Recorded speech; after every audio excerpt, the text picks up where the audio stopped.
All right, everybody, welcome back to another episode of the Actual Anime Podcast, the podcast where we talk about anime, manga, video games, and everything in between. I'm your host, Stefan. Caleb's over here. GKG Yerk. down here. Say what's good, y'all. What's going on, man? What episode is it, bro? 33? 33. Let's get it, bro. Let's get it. We getting there 200. Let's go. Hey, facts. Hey, Yo. I just want to let y'all know. Thank you for getting to episode 33 with me. Thank you. Also for all you fans out there, thank you for watching. I was about to say something disrespectful, but thank you because of what we was doing earlier. I was about to say Yeah. But I appreciate all of you guys that are here that actually like us and rock with us and watch all the episodes. So thank you for all that. What y'all been up to? Before I jump into that, I gotta make this clear. All right, I just gotta make something real clear, real quick. Between the three of us, we got almost 75 years worth of anime knowledge. All right, so we've been doing this for a long fucking time. All right, we ain't that old, but I'm saying combined our lives on how long we've been watching anime together. Okay. So for you motherfucking trolls in the comment section, I got something for your ass, boy. Listen, hey, talk to him. You don't gotta agree with everything that we say. That's fine. It ain't got nothing to do with your personal opinion versus my personal opinion. That's the point of having podcasts. All right. If all I gotta say is if you don't like what we gotta say, I don't give a damn. I don't give a damn. I don't. Don't watch it. Don't watch it. I don't care. Yeah. Like don't try to come to me and tell me I don't know what I'm talking about when we watch the same shit. It's the same thing. Just because you didn't view it that way, don't mean that I didn't view it that way. Damn. All right, I gotta get that off my chest. Ellis, go ahead. Say something. Yeah. Instigating like a motherfucker, bro. I swear to God. Yeah. I agree. It was a certain topic that I had missed out that I wish I was in, but it is what it is. But no, I've been good. These past 48 hours, I've been on grind mode. I beat Separate Ways, Resident Evil 4 DLC. I swear. I got the new Cyberpunk DLC. Bro, I was up till 4 o'clock in the morning. 4 o'clock in the morning. Crazy. Playing this shit. And I'm going to just say this to y'all and to the audience that's listening. If y'all fell off of Cyberpunk, or if y'all did not get a chance to play it, cool. I know it was a shit release. Bro, this is a completely That's an understatement. I know, right? This is a completely different game. They revamped literally everything. This is 2.0 for real. With the story, with the Night City dynamics, with the weapon upgrades, with the cyber connectivity, they upgraded. Bro, I got a katana that I can deflect with bullets. They didn't even add that. That's pretty sick. Yeah, bro. Like they added so much shit, and the DLC is like 30 plus hours. So it's an add-on game on top of the original game. And you got Idris Elba. Drop? When did Cyberpunk drop? 2020. Dude, 2020 in December 2020. Oh, and now you got more people playing this shit now than ever before. It's wild. It's crazy. It's 2023. Yeah, right. 3 years. 3 years. No, it's fair. Hey, that's fair. But I'm telling y'all, it's a different game, though. Go back. Highly recommend y'all play this game. Idris Elba is in this DLC. He's killing it. The story is crazy. Go back and play that game. That's all I gotta say. I seen it. My boy Idris. So everybody got fresh cuts, y'all. I just wanna point that out. Everybody got fresh cuts there. So, everybody look fresh right now. Y'all niggas can't say not a damn fucking thing. All right. So I just had to facts. Caleb about to get some. Yeah, facts. Also, I just want to let's get this clear. If y'all gonna comment on our personal appearance down in the comments, post a photo of yourself with no filters. All right, because I'm flame your shit. I promise you, you have no room to talk. I promise you. I'll be going to Anyway. every single one of y'all pages who be commenting. B's gonna get me fired Oh. the fuck up today too. Hey. He's gonna get me. Hey, one more thing before, because I know Caleb, you got topics, but I want to talk about what's coming out. You're good. For October. Oh yeah, It's fall season, hoodie season. We got a whole bunch of shit coming out. oh yeah. So we got Forza Motorsport, October 10. We got Sonic Superstars. B-More, I know you ready for that. Yeah. 17 October. We got Alan Wake 2, 27 October. We got EA Sports UFC 5, 24 October. We got Super Mario Bros. Wonder, 20 October. We got Detective Pikachu Returns, October 6th. We got Assassin's Creed Mirage is coming out in a few days. Cannot wait. Yep. And last but not least, we got the game that everybody been waiting on. We got Spider-Man coming out October 20. Yes, sir. My wallet is already hurting as is. Hurting. Tough. October is about to be crazy. And broke. It's hurting, bro. I ain't gonna lie. So I just wanted to knock the games out. But yeah. Yeah, man. Hey, Caleb, you know where I'm gonna be doing. Facts. All right, Run them topics, bro. let's get into it, man. All right, let's start off. We was talking about games. Let's stick with games for a little bit before we get into a little spicy content later. All right, so as y'all know, we talk a lot of shit on this pod. All right, We do. and there's nothing that brings out more of the competitive nature of all of us than a good fighting game. All right, that's where it's all bets are off. It's just you and the sticks, and you got to throw them hands. Mortal Kombat 1. Let's talk about it. Let's talk about it. We all completed the storyline at this point. If y'all have not completed the storyline, or if you don't want spoilers, click off the video or fast forward it till later, because we gonna get into it. Let's talk about the storyline, thoughts on gameplay, thoughts on our favorite moments inside of the storyline. Who was your main for the storyline final? And who's your favorite character in the game? So, B, let's go ahead and hit it with you. What'd you think about the storyline, man? What'd you think about the reset of the universe? Oh, look, I loved the idea of like a whole new timeline. I like the whole introduction of all of our favorite characters, like Sub-Zero, Scorpion, Raiden, in like the first 10 minutes of the fucking game. Facts. Bro, when Sub-Zero pulled up, I was like, yo, that's it. That's it. This game deserves my money. Raps. Instantly, I saw his design. I was like, yeah, bro. And like one thing I did appreciate is that like Liu Kang and how they handled him being a guy. Like it wasn't shoved in your face like this nigga's all powerful. He has his moments where like he's not sure what the right thing to do. Like when the whole Shang Tsung thing happens and they're all kind of like thinking like, what do I do? And Liu Kang's like, we can do this. And somebody's like, no, we can do this. And Liu Kang's like, damn, actually, that nigga got a point. So I like the whole like he's a god, but he still has like human traits and like human emotions. Yeah, and he's not like, omnipotent.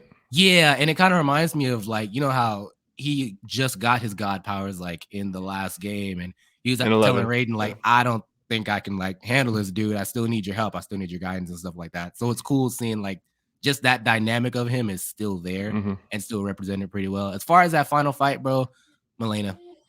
Bro.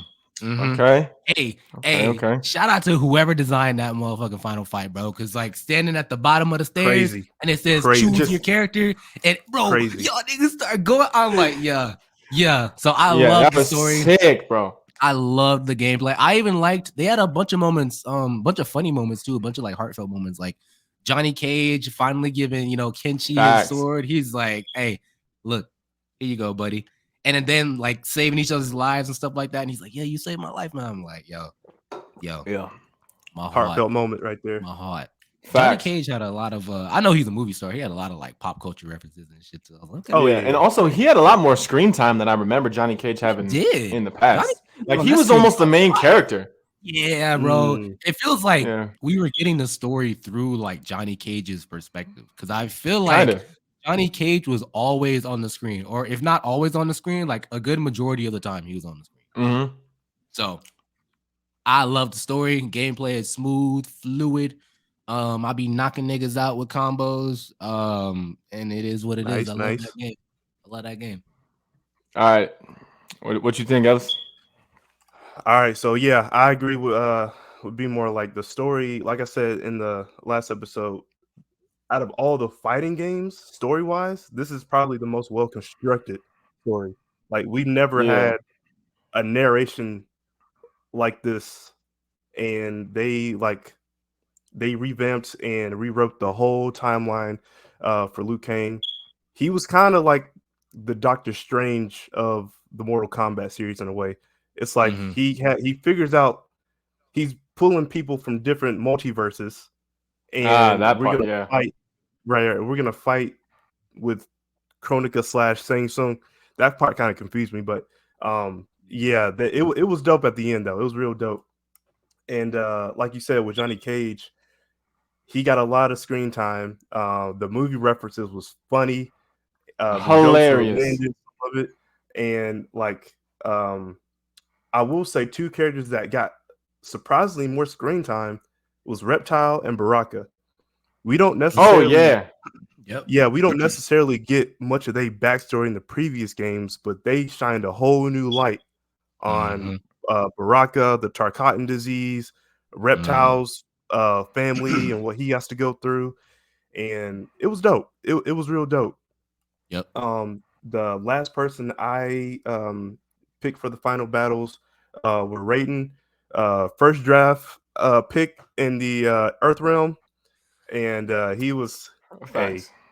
he was that guy for real, for real. I like the way they changed the way he is, because in the Mhm. previous games it was Liu Kang Obviously. who was the rookie and Mhm. was Yeah. the protector of Earthrealm, and Raiden was like, "All right, I'm the mentor. I'm gonna teach you how everything is. You gonna fight Shao Kahn. You destined. This is your destiny. And this game is Raiden." Yep. And I worked all the way up to that. Um, I told y'all before. Uh, I was gonna be smoked. I ain't gonna lie. I was gonna be Oh smoked, yeah. but Where? hey, Raiden changed some.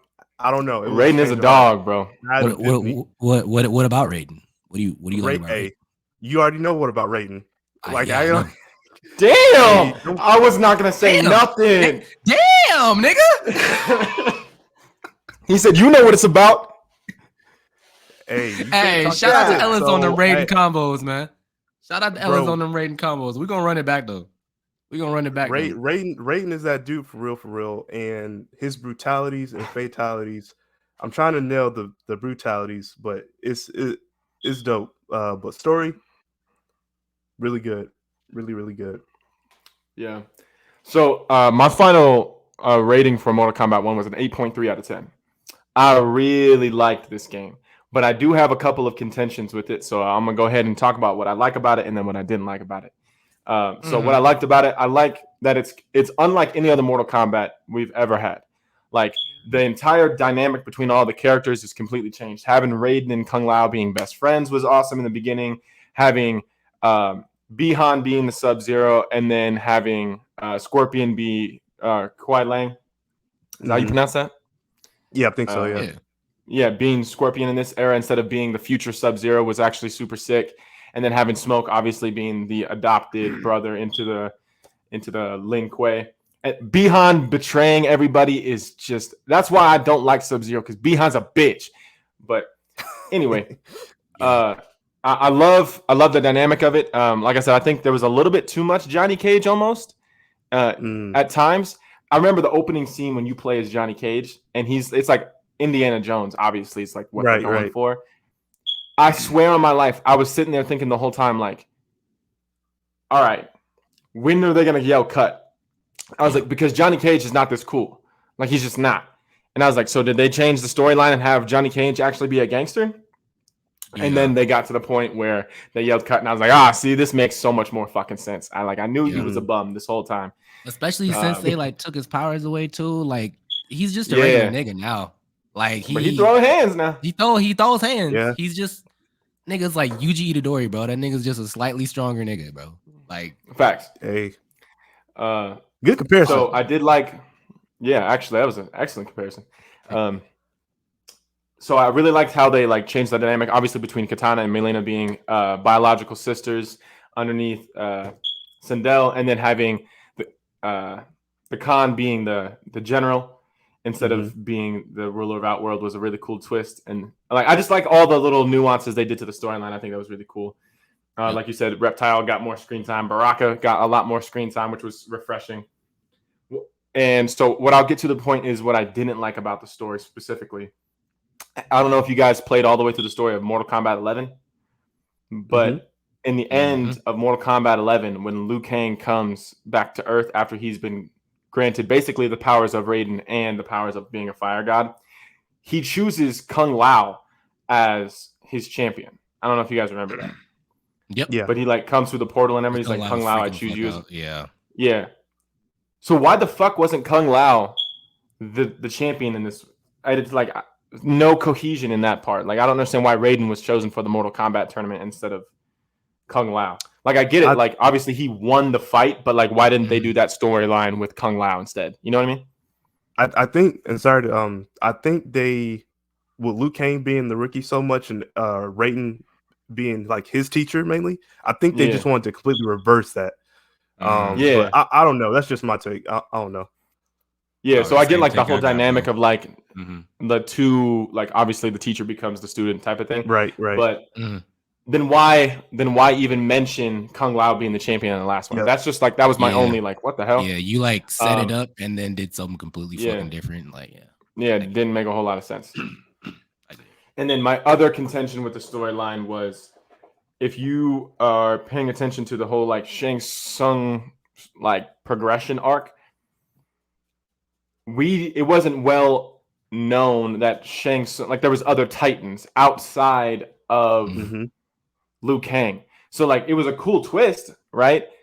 But like why set up this character and then her turn out to be Shang Tsung? Like you could have just kept it. I felt it was unnecessary.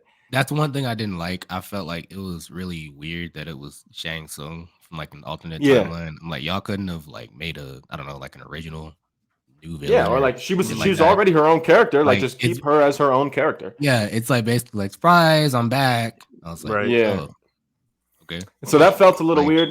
And I did like the multiversal battle at the end. I chose my nigga Kung Lao because I'm just like that on the sticks with Kung Lao. And I love what they did with Kung Lao's combos, bro. I love like the concussion. He's nice. Yeah. Yo, bro, nice. He is a dog. So yeah, he was my final character, my favorite character. But other than that, yeah, man, I really liked it, and I have no complaints about it at all. Outside of the two I mentioned before, I think the gameplay was absolutely sick, and yeah, that was it. I feel like everybody switched mains.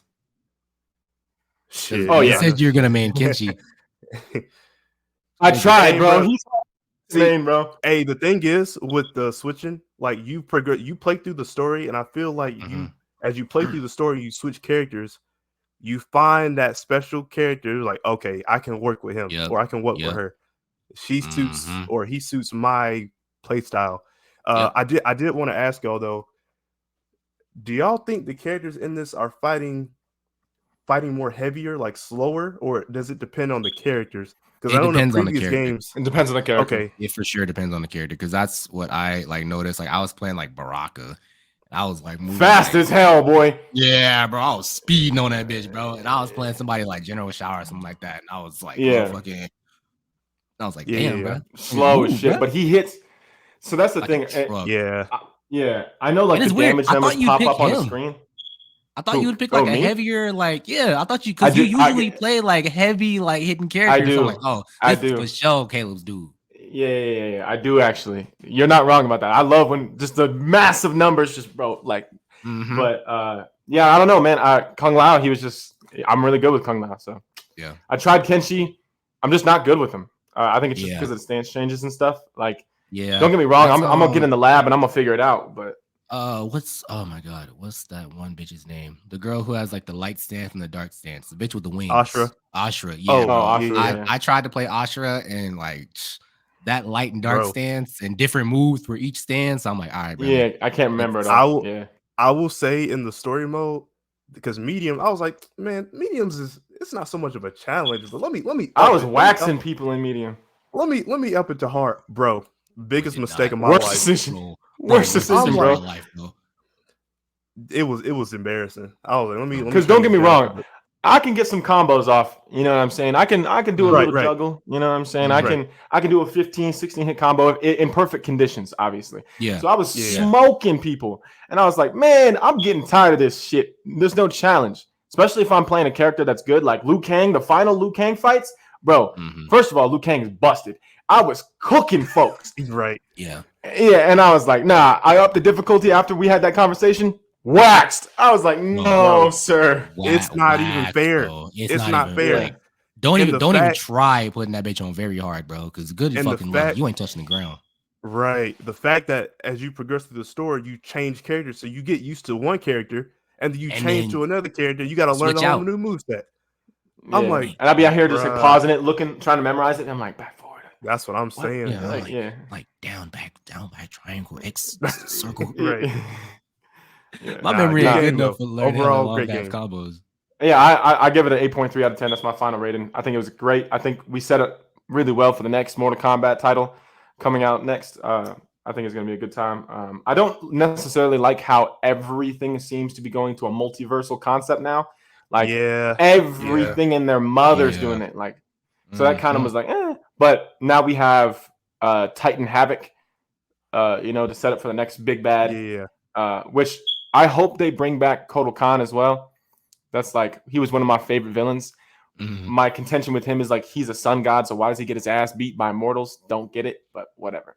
It just don't make sense to me. I'm like, bro, you're supposed to be like the dude, and you're just getting waxed by an actor. Don't get it. But yeah, I thought it was great. We gonna all have to do a round robin tournament.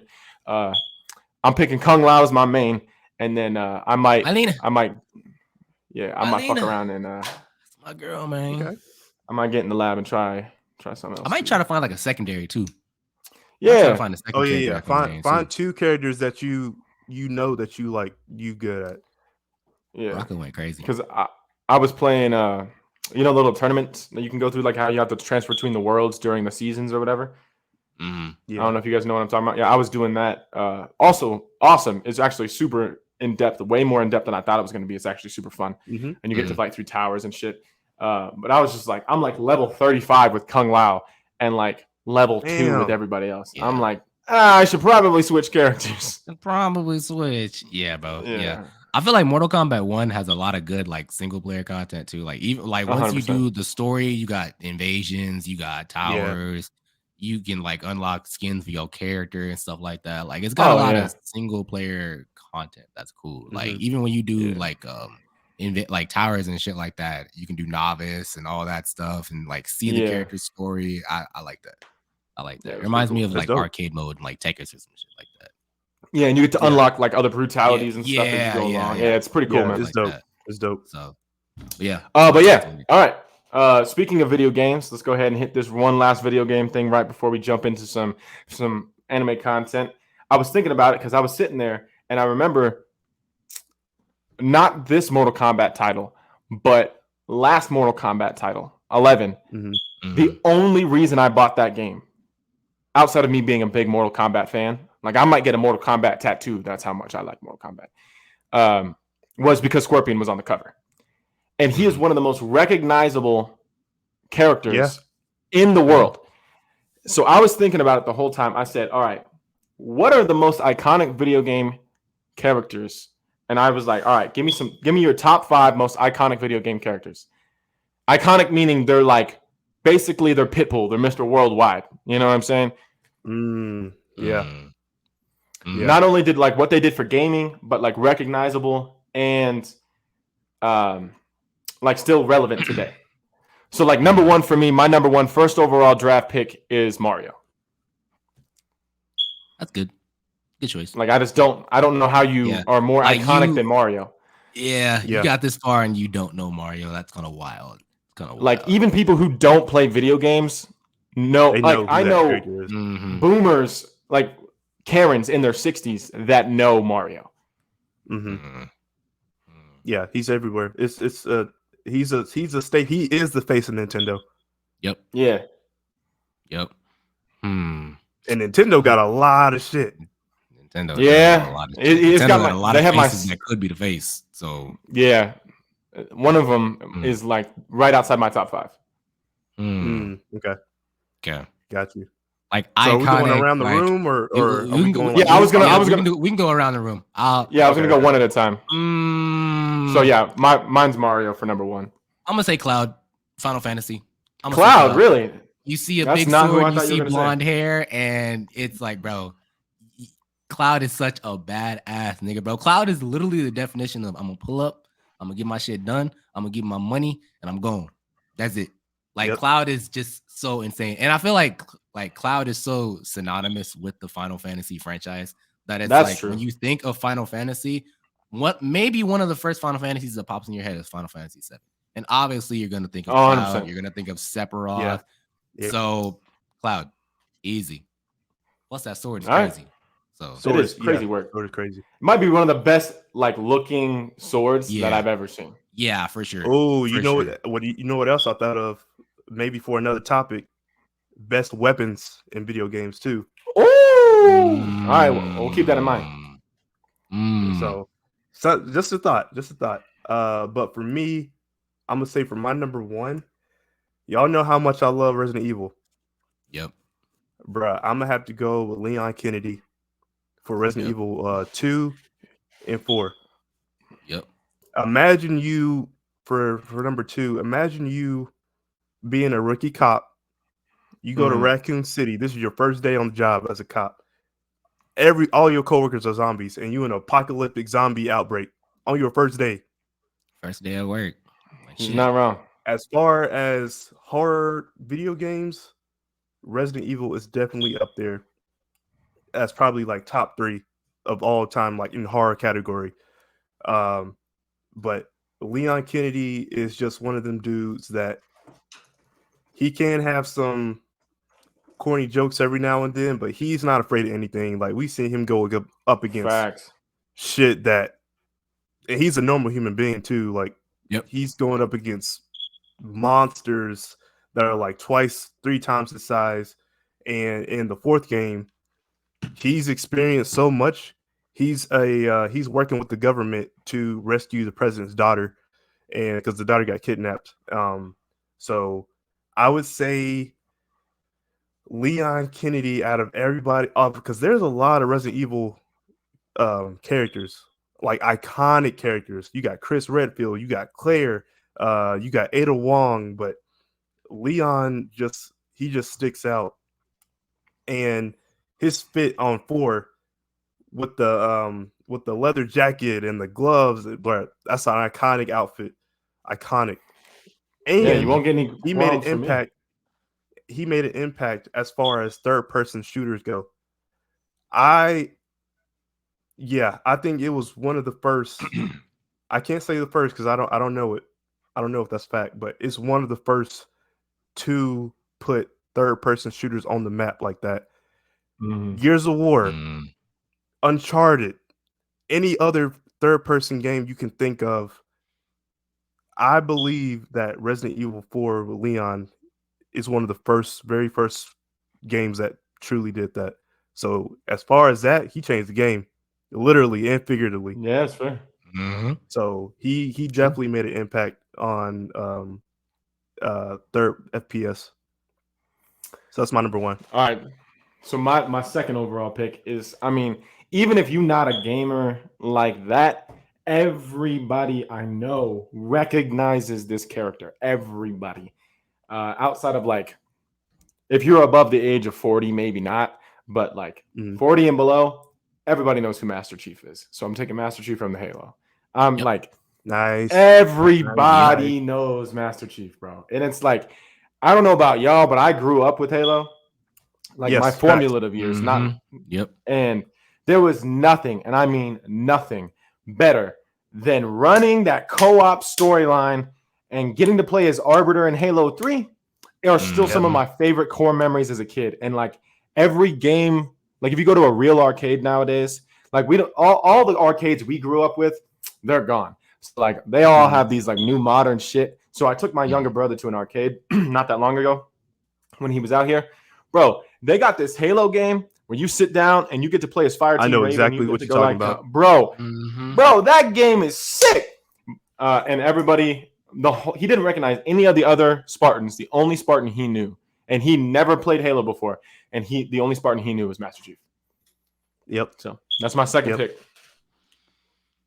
No That's a good choice. One. That's a real good choice. That's a real good one. I gotta go with my girl Laura Croft. Gotta go. Yes, sir. I knew someone was gonna pick her, bro. And that somebody was me, bro. Like literally, when you think of treasure hunting games, you think either Laura Croft or you think of Nathan Drake. But chances are you're probably thinking Laura Croft first. Triangle titties, PlayStation 1 graphics, and all. Facts. So I just think, like, as far as platforming goes, as far as just treasure hunting games in general goes, Laura Croft is definitely one of the IPs that put treasure hunting games and platforming games like on the map, and the formula of how to do them correctly on the map. Yep. So Laura Croft got to be on my list. Got to be. Of course. Facts. No contest. No problem with that. For my third one, we getting into the stealth genre. Now I love stealth too. We're going with Solid Snake. Yes, I knew it.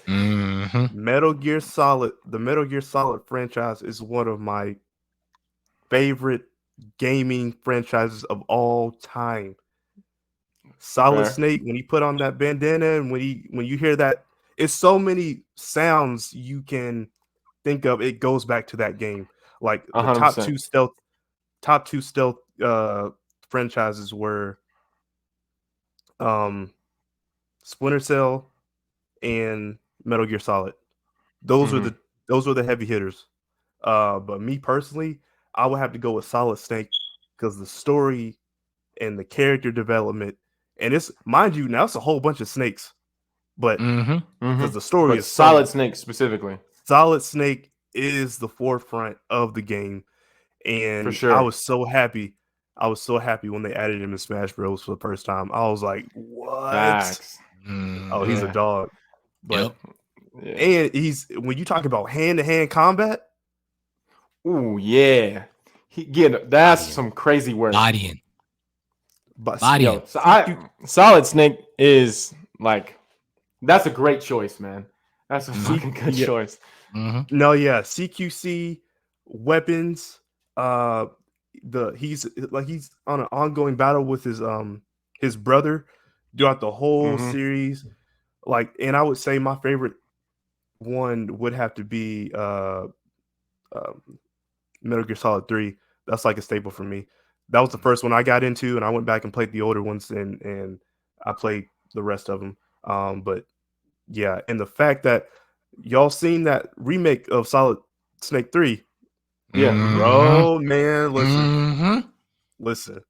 I'm gonna be on that game day one. Bro, I know his wallet is screaming for a break, bro. Yeah, I know your wallet needs a break, brother. Man, I just need that one video to go viral so I can monetize my shit. Facts. Yeah. So every time, bro, you know what this reminds me of? Every time, I'm sorry to have an interjection here, but like, no, you good. You ever seen the meme of Patrick coughing? You know what I'm talking about? When he's on all fours, like, bro. Yeah. You know what I'm talking about? Bro, that's all of our fucking wallets, bro. That shit is for sure. I swear. But like, so for my list, I'm kind of like pulling from different categories and from different like Nintendo, from Xbox, from PlayStation. So my list isn't like mainly one thing, but as far as like stealth, Solid Snake is definitely up there as my favorite, one of my favorite iconic characters. Yeah, I have a list. I had 7 just in case y'all stole one of mine. Okay, but they're all more like iconic from basically my life and people that I've been around. And then, like, if everybody knows these things, that's kind of like, I didn't necessarily pick between Xbox and PlayStation, but it will bounce back and forth in between that. Yeah, Nintendo, whatever. For sure. So speaking of, the next one is a PlayStation character because I've listed a Nintendo character and an Xbox character. So my third overall draft pick, I mean, he's the GOAT. I mean, what else is there to say? He's the Ghost of Sparta. You know what I mean? It's Kratos from God of War. Dude's a fucking dog. All of his titles, every title of God of War has been amazing. Every single one of them. There's not a bad God of War game out, and there won't probably be a bad God of War game ever. He's one of the most recognizable protagonists in gaming history. You know, I'm not necessarily all about the rune axe yet, but the hell blades, I mean, everybody knows about the chaos blades, right? Like, them Johns is tough, and his story is so iconic, and it was right around the time that like Percy Jackson was getting big, so everyone was into mythology in our childhood. You know what I mean? And so like you went from like reading a mythological book, and then you went to go playing a mythological video game, and it just like the nostalgia and the memory are all interlinked. And I remember playing all of the God of Wars back on PS2, and just really a phenomenal series, and just very recognizable. It's like the Halo of PlayStation, in my opinion. This story is great. Revenge. Talk about revenge story, bro. Oh, hey, that's revenge for you, bro. I've never seen a guy hold a grudge more in my life, bro. Hey, if Kratos hold a grudge against you, you're dead. You're done. You're done. Yeah. That is the last person you want to have a grudge against you, bro. You're done. Facts. It's over. Damn. I'm saying a lot of PlayStation. I kind of want to keep it PlayStation. I got Sly Cooper. Okay. Yeah, Sly Cooper, classic. bro. Sly Cooper had me wanting to be a professional thief when I grew up, bro. I get like just the kind of comic aspect of the cutscenes and like the platforming and like things that it introduced, like being able to sneak, like actually designated sneak through things and stuff like that. Enemies with like searchlights and things like that. I feel like it gave a lot of ideas for the stealth subgenre of gaming, the thief subgenre of gaming. And plus Sly is just such a cool, calm and collected dude. Like, just bro's never stressing about nothing. Never stressed. That is the calmest person I know, bro. Calmest person I know.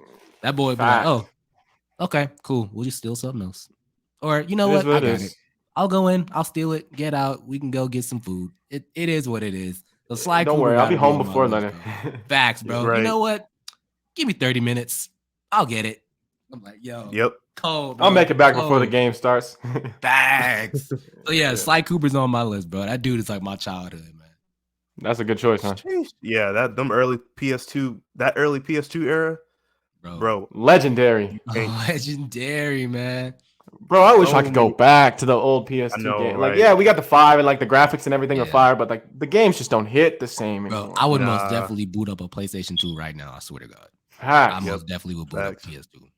You'd be waiting for a long ass motherfucking time. Yeah, bro. But them loading screens. Hey, I remember like turning on my PlayStation 2 and trying to see what sound it would make if it would take me to the fucking that one screen. Oh man. Gosh, man. That's funny. So for my what are we on, the third one? For my third one is gonna be probably the most popular aside from GTA 5. The most popular GTA. We got Carl Johnson. Yes, sir. Yep. My dude. Like that dude. Bro, the memes. You can take so many memes from that game. It's ridiculous. It is wild. Shit. Carl Johnson. Here we go again. He's really him for real. He's really him. He really is. And the fact that we had a GTA where you can work out or get fat and eat all day, or just be a dog, and you can learn different fighting mechanic move sets. You can CJ know kung fu. I'm like, bro, I know it's that. That's insane. Yeah, that's insane. Yeah, it's wild. They even gave you like the choice to be able to learn all. Bro, that it's stuff. ridiculous. Wow. The story in San Andreas. It's like, them PS2. That PS2 era was just so iconic. It really was. Yeah, Carl Johnson. Talk about a breakthrough for gaming, bro. GTA, bro. Yeah, GTA the whole franchise did is a lot different. of different. GTA laid a lot of groundwork for future games.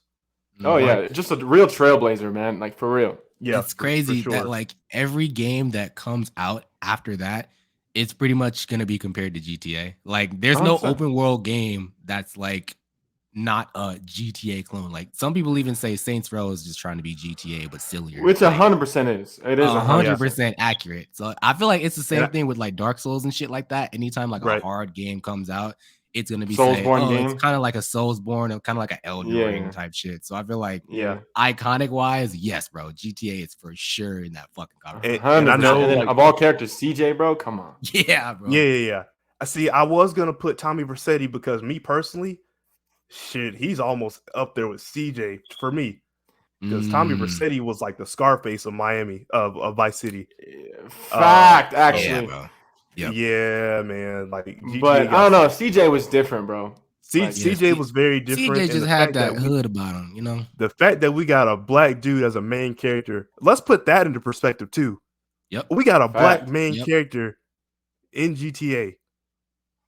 So yeah. well, to be that's- fair, it wasn't San Andreas. So, like, Yeah, that's true. I mean, and in, like in if he LA. was like, if he was like any other color, it'd be like, Oh yeah. But no, that was just that laid the groundwork. For, you've never been there, huh? Like, yeah. No, I'm just kidding. No, I'm just kidding. Nah, but yeah, and I know we on San Andreas, but definitely GTA 3 laid the blueprint for open world games too. Oh yeah, for sure. But yeah, CJ is definitely up there for like GTA characters. So that's my third pick. All right. So my fourth pick, you know me, I can't not tell a story because I don't ever shut up. One of my iconic video game characters is one that's really recognizable more for the sound than other than the people who grew up playing the game, because like we all grew up playing the game. It was either one or the other and both typically, but it'll make sense in here in a second. So I'm walking through Nelis's BX, right? And it was right at the re-release of this game. I had just happened to be down there, and I'm walking through, and I'm having a conversation with somebody, and all I hear is "wow," and I like stopped dead, and it was like I was like 7 again. I was like, wait a second, where the fuck is Crash Bandicoot? Yeah. Like, where is he iconic. at?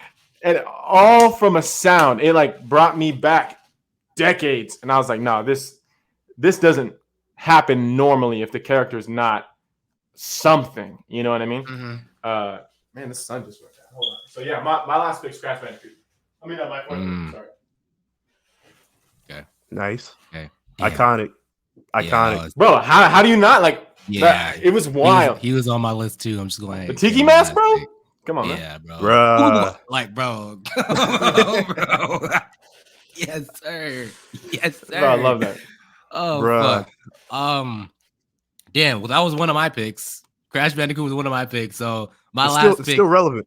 yeah, still relevant. My last pick 100%. is obviously the blue blur himself, Sonic the Hedgehog. Yes, sir. Somebody said Mario. All right, you already know I gotta go Sonic. Yeah. Bro, Sonic, bro. I've been playing Sonic games since as I played Sonic Heroes, Sonic Advance 3 on the Game Boy. I've been playing Sonic for damn near my whole Bro, life. that's a game. Sonic Advance 3 bro. on the Game Boy was a game. Yeah, bro. I'm telling you, I've been playing Sonic for damn near my whole life, bro. I even played the bad Sonic games. That's how you know I was a fucking fan. And there's a lot of them. Like, Yeah. No, same. yeah, bro. Same. Like Sonic is just, for me, Sonic and Dragon Ball Z are just two of them franchises that as a kid, like, hit me. That is childhood. Yeah, that's childhood right there. So Sonic is just so, even playing like Sonic Adventure 2 Battle, like everybody knows Classic. Sonic or Shadow. Classic. Bro. Like it, Bro, you can't. dogs. I guarantee if I walked outside and showed somebody a picture of this blue motherfucker, they'd be like, "Oh, that's Sonic." Like 100%. Come on, man. And talk about iconic sounds, the and then when you get hit and then the rings falling out, bro. Come on, man. So much, like even the Green Hill Zone theme, bro. Hey, come on, bro. You talk about iconic. Come on, man. Bro, fact. Come on, man. Come on, man. Come on, dog. Oh man. All right, so I'm on my fourth one. So yeah. I'm gonna talk about now. This is a character and this is a game franchise that impacted the way we laid beat 'em up genre games. I'm gonna have to go with my man Dante. I'm gonna have to go with Dante, Devil May Cry. Yeah. Okay. I ain't never met nobody that talks shit while beating your ass with a sword and 2 pistols. Fact. That's different. When you talk about cocky as shit, Unbridled swagger. Bro. Never had somebody more arrogant. Hey, that's in confidence a right game. there. He will really Bro. beat your ass, bro. With the sword and the two with ebony and ivory. Oh, Yeah, and yeah. I gotta face my brother, bro. And on top of that, probably one of the hardest boss fights I had to face ever was Virgil. Dog. That's true. Yep. He was a beast. But Dante, yeah, he's so iconic, still relevant to this day. If he was it was before God of War, I know, and he he was the first to have so many weapons at a time with the beat 'em up genre and with the iconic monsters that he was fighting. The story was there, and God of War actually pulled some of that stuff from Devil May Cry. Even Bayonetta, that's like the girl version of Dante. But bro, you can't fuck with Dante. Can't. That's true. Like, Just can't. as far as like somebody who's actually beating him, that's tough, bro. Like, you really got to think about some other characters that is on touch with him, and the way he be jumping up and down and doing front flips with pistols. Oh, anime too, by the way, it's coming out. Saw that shit. Yeah, I did see that. I did see that. Laura Croft is getting anime too. It's like Netflix, isn't it? Netflix is doing the Devil May Cry. Yeah. Laura Croft, Devil May Cry, shit, bro. Bruh. They're gonna have a lot of them. Yeah. Dante reminds me of a Yusuke Urameshi, but with like weapons. Yep. So he will. Damn, that's a good comparison. Damn, everybody on point with the comparisons today. What the fuck? Hey, yeah. It's the a haircuts. different type of.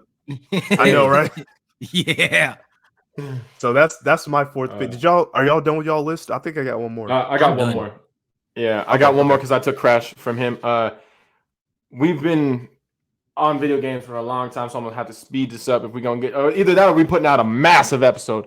That's fine. So the last one I got is arcade. I wanted to jump back into the arcade section. There is no more iconic arcade game than Pac-Man. There is none. I don't care what you say. Argue with your mama. Classic. Pac-Man is like the wada, you know, like everybody knows it. It's the same sound all the fucking time. You could be in the other fucking room and you hear that shit and you're like, oh, someone's playing Pac-Man. You know what I'm saying? Like, it's just the same thing. And every single arcade has it, bro. Every single one of them has it. Yeah. Yeah. He said, "Let me." Okay, yeah. I'm good. Oh man, I'm good now. What does Oh Pac-Man man. do? Anyway, hey, relax. Nigga said waka waka.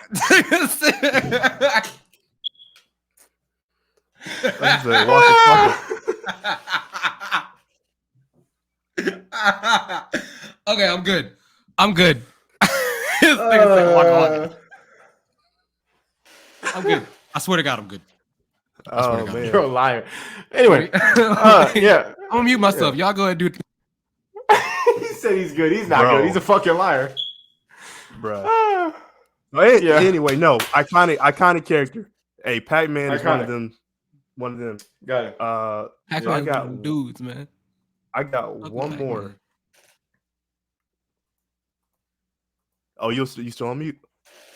No, I'm good, bro. I'm good, bro. So I got one more. Now you threw out. Oh, this was tough, bro.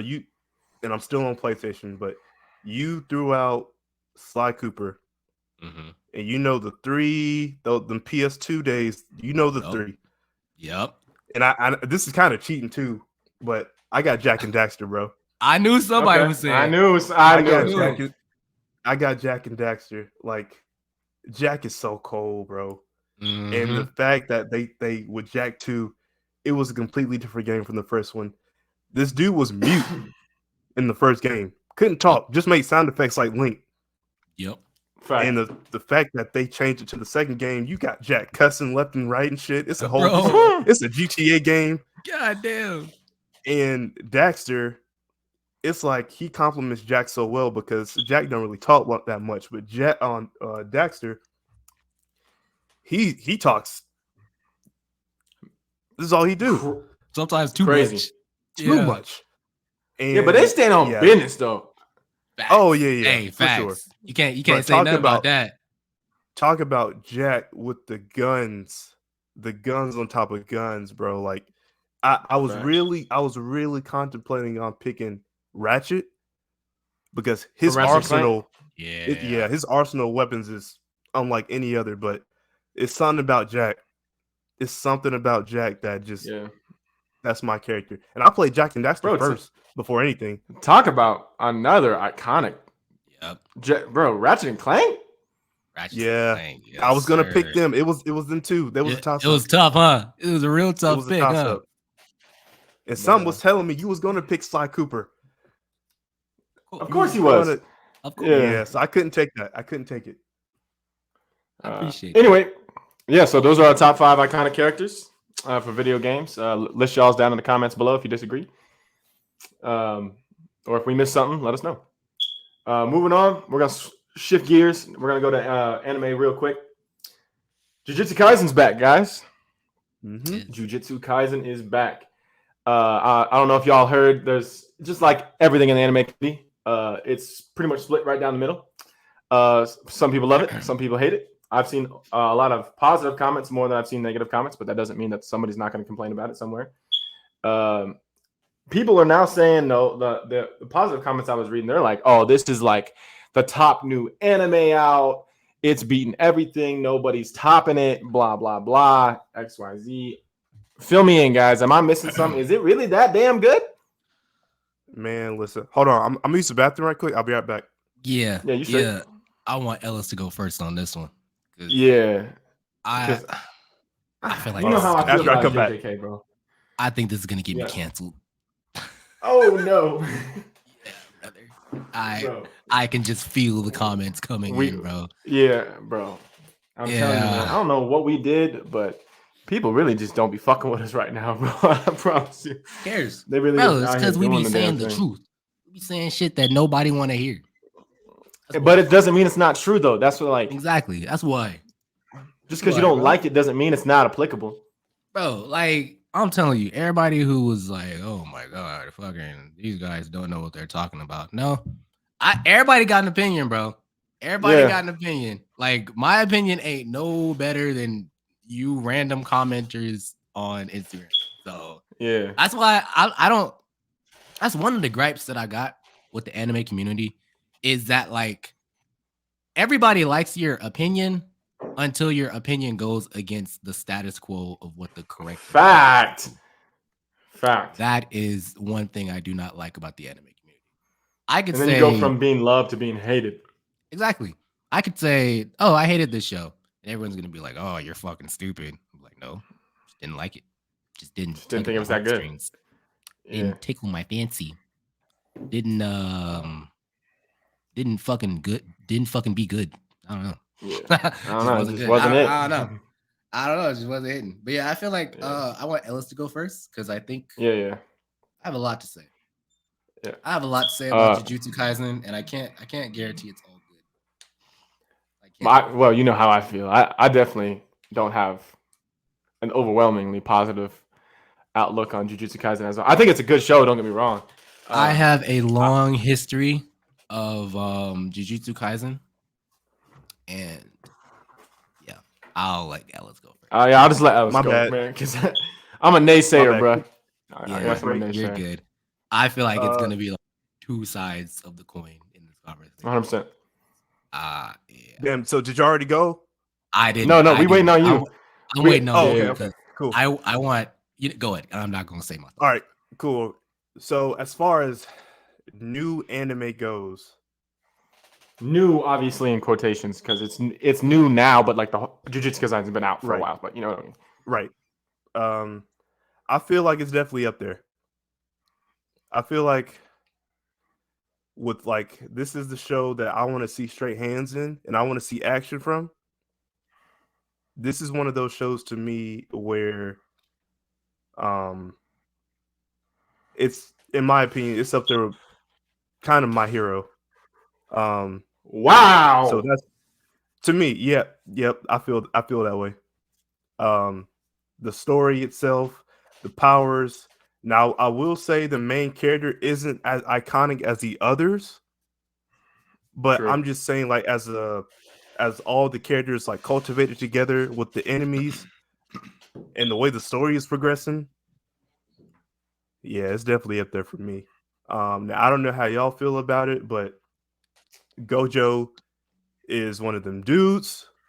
Yes. That is a fact. Yes. He That's a fact. is, and it's crazy because sometimes the support characters always are in favor more than the primary, the face of the show. Yep. Right. But yeah, Gojo is just different, and I love the team building of the different students, the powers. Like I said before, the enemies. The movie did so well. I think like 2 years ago it came out.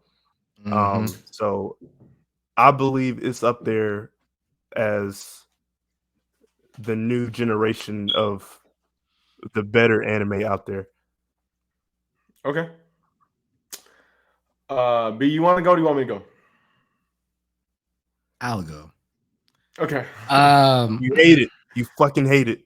No, it's Hate's a strong word. Hate strong. I don't dislike the show, but I have a lot of gripes with the show. As far as being top 5 best new anime, for me, no. Okay. I just got a lot of gripes with the show. Like I was telling Caleb earlier, I've had such a love-hate relationship with Jujutsu Kaisen. I've had such a long relationship with Jujutsu Kaisen. I have tried to start Jujutsu Kaisen officially, say about 5 or 6 times, bro. Really? 5 or 6 times I've tried to watch it. Yeah. And I'm telling you, after Sukuna rips out Yuji's heart and him and Megumi are beefing, and then Yuji dies. Not a spoiler because we're in season 2.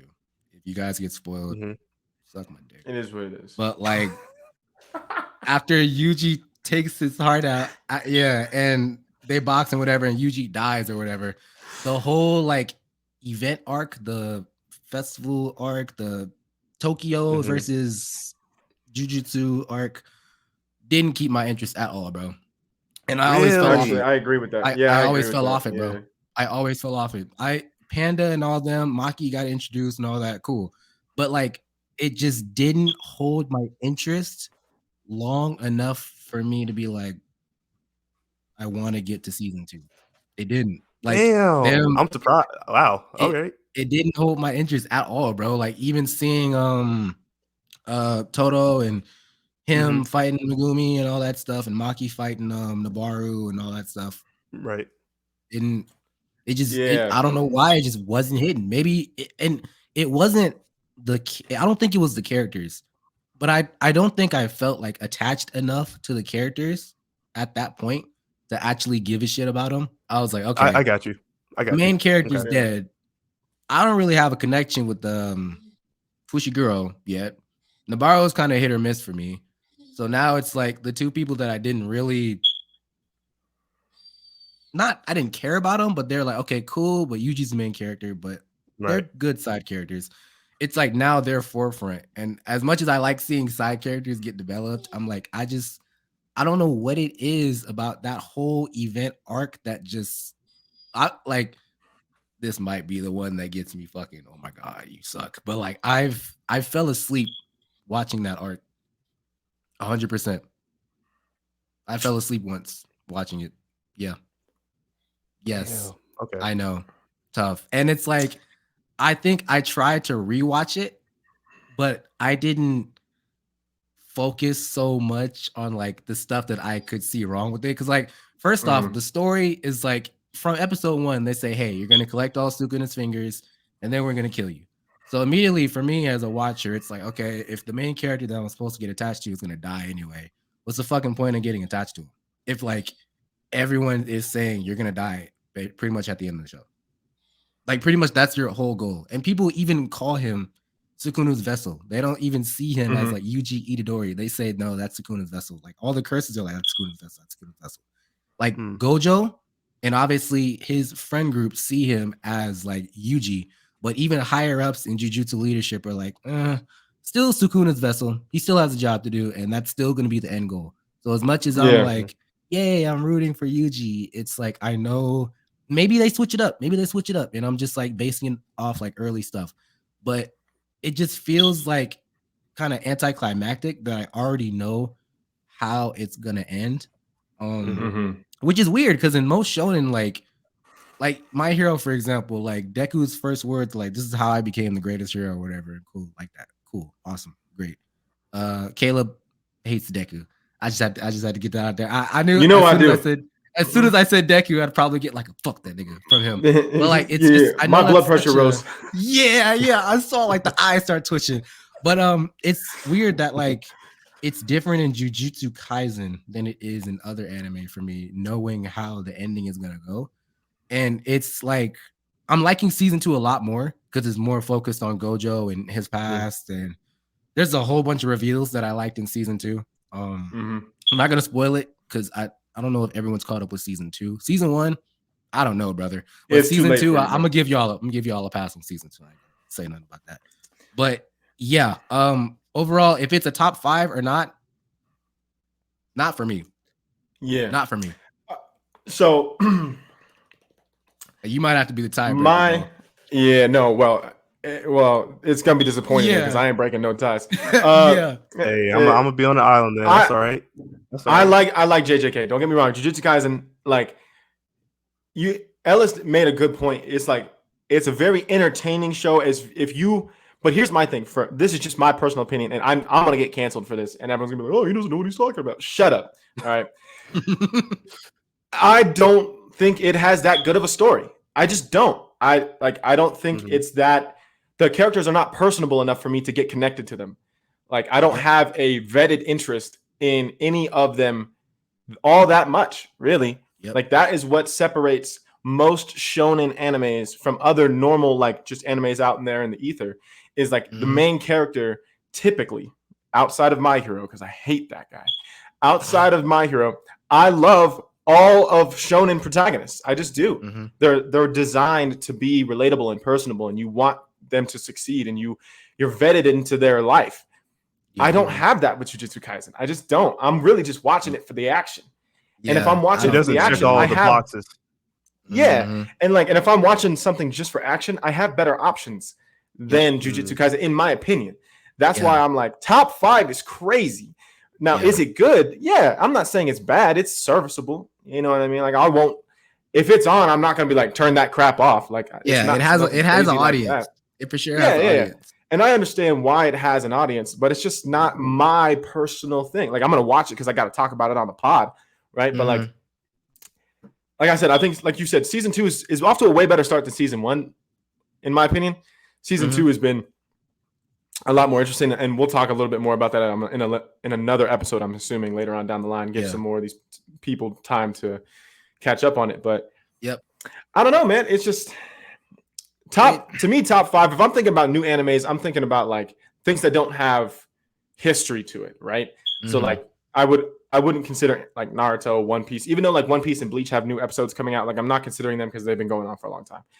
So that, but I'm saying like it's not better than, even though the delay on it was insane, it's not better than Attack on Titan, in my opinion. It's not better than Seven Deadly Sins, in my opinion. It's definitely not better than Demon Slayer, in my opinion. Like it's not even close. Like Demon Slayer is like in a league of its own. Like there's just so many better. And if like I want hand-to-hand combat, if I just want straight fights, I'm going to Baki. If I want, like there's just so many other things that I could watch that would fulfill that void that Jujutsu Kaisen doesn't have. And if I'm wanting like an over-the-top shonen style anime, I'll go watch an original shonen. I don't know. It just doesn't fit that archetype for me. I feel like Jujutsu Kaisen does a lot of things decent. It doesn't do anything groundbreaking. It doesn't do anything great. It does everything kind of just like safe and decent. Like this has already been established. Let's just keep it going. Do y'all so let me ask y'all this. Since season 2 is, and I'm not going to talk about the season 2, but do y'all like genuinely look forward to the next episode week after week, or are y'all just watching it it's on? Is this on Jujutsu Kaisen? Yeah. Now. Oh yeah, I do not look forward to it. So now that I actually have watched season 2, I'm a lot more invested in season 2 than I am season 1. I don't know if it was the pacing or if it was how they introduced characters in season 1, but season 1 just was not hitting for me. But season 2, yes, especially since like what just happened to Yeah, that Mhm. yeah. person. Yes, To that individual. so I want to see how they like do what they need to do without So Mhm. yes, Okay. I actually am waiting for the next episode, but It's it's just tough, man. Because like, as much as I want to, I'm not saying I hate you. I don't hate Jujutsu Kaisen. I just No, y'all think make a good some show. valid points. there's a lot of Yeah, stuff it's fair. that like Jujutsu Kaisen does, but doesn't do great, and a lot of Yeah. things that it doesn't do that I wish it did, or at least Mhm. improved a little bit upon. Because I don't know, Yeah. man. Season 1 just was not. I swear to you, I even tried to read the manga because I was like, maybe it's the dub, maybe it's the characters, maybe it's the animation. No, bro, no. Damn, Season that's 1 surprising. was Yeah. and I'm like the manga guy. Like, I love reading manga. Like, I got manga Yeah. panels right fucking here. But like, it wasn't hitting for me, bro. Like that, I don't know what it is, and I swear it's literally that entire festival event arc, whatever it is, where Tokyo is getting ready to fight Jujutsu and they're training and they're meeting all these new characters and stuff like that, and they're getting ready, and like the whole we gotta capture Itadori. Just all of it Mhm. is like just boring as fuck to me, bro. Just boring as Damn. fuck. Like, I fell asleep, bro. I've never fallen asleep watching an anime. I've never fallen asleep watching an Yeah. anime, bro. That's Jujutsu Kaisen is the first. Jujutsu Kaisen season 1 is the first anime season that I have fell asleep watching. that's what I don't know, man. Now, Yeah, I don't know. Now that's y'all's opinion. Hey, that's fair. Yeah. Y'all make some valid points. Because when I think of like action, and when I think of a person that's trying to get into anime, this is one of the first shows. Like maybe I'll like here's a taste. But Mm. like Hmm. I'm surprised at. But damn, really fell asleep. Yeah, bro. Yeah, I didn't fall God. asleep, but like Yeah, no, I fell. Yeah. I remember it was the last thing I remember watching. I think it was Maki talking to Nabaru, and they were talking. They Mhm. weren't boxing. Oh, Was being yeah. done. They were Yeah. talking. And I was like, all right. And then Nabaru was like, oh, you owe me a fucking dress or something because you ruined mine. I was like, bro, I don't give a fuck. I don't give a shit, bro. Like, I don't care. Damn. And then I fell asleep. Wow. Yeah. That's surprising, especially coming from you. 'Cause I you know, like bro. action type. Yeah, I Damn. know. It was Yeah. wild. I was like, damn, bro. I don't know what it is. Maybe it kind of is what Caleb was saying. Like, I don't feel like a personal connection with Right. these characters yet. Like, I Right. know, Yeah. and I asked the question like on Instagram. I was like, who's your favorite Jujutsu Kaisen character? Because I feel like I need something to attach to. But like this rewatch of Jujutsu Kaisen, getting ready for season 2, I feel like I attached to Gojo as like my character that I want to see more of. And now that I'm Yeah, seeing of more course. of him in season 2, it's like, okay, now I'm Gangster. kind of more invested. Now because Gojo is one of those characters, man, where I wanted to see more of Gojo. I feel like Mhm. Gojo gives off the main character energy more than Yuji. Without Yuji without being just- the main character, it's so weird. Yuji just does not. I feel like Gojo is one of those side characters that's low key the main character, but Yuji just I don't know what it is about him, bro. I don't think he's like main character I get it. like type. And I if I could pin it down, it's not his attitude because he's got the goofy shonen main character Right. attitude. But it's just I don't know. It's just not interesting. Like I get I his don't know, man. motivation. He wants to help people, and his grandpa said all that stuff. But it's just not It's not for me. Not hitting for Yeah. me. Hey, That's what it season 1 is. though. That's season 1 though. Yeah. Jujutsu Kaisen is still a great show. It still does things great. The lore is great and everything. But like season 1 of Jujutsu Kaisen,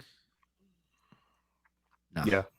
But Hey, yeah. I think it once has we get good into later elements. arcs, once we Yeah. get into later arcs, I'm sure my opinion will go one way or the Yeah. other. Because I'm gonna come back and be like, Caleb, when he on episode 33, doesn't know what the hell he's talking about. And I'm gonna, like, for sure. No, but- like I think season 1 is kind of solidified as one of them. Like not for me, but like from what I've heard, because I've heard the manga like picks up, and certain people do get chances to shine, and certain people do step out of Yo, their roles. the And yeah, the shit that I heard about Maki, she one of them.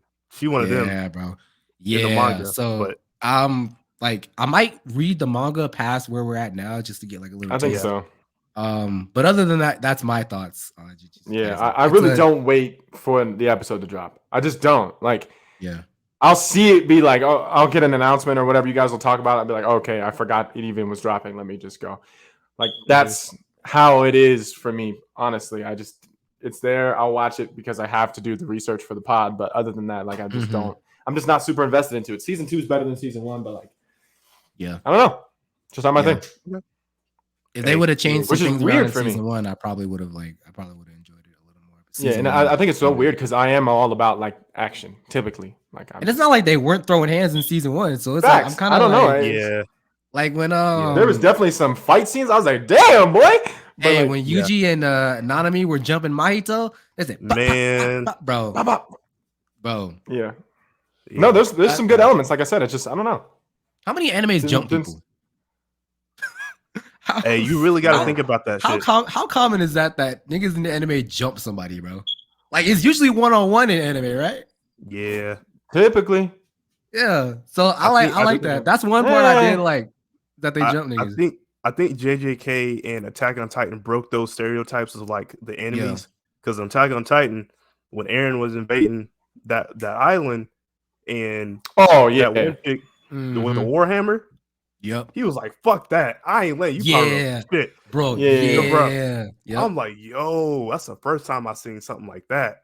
Yep. So Fact. yeah, they really broke those stereotypes. Mhm. But no, if that's how y'all Stereotypes, feel, yeah. if that's how y'all feel about the show, it is what it is. Yeah. To me, I think it's one of them ones as far as like action and as far as new anime to Mhm. try and get a new anime watcher into. I would give them this. But I know that y'all said some of the elements it doesn't really work for y'all, which is fine. But hey, it is what it is.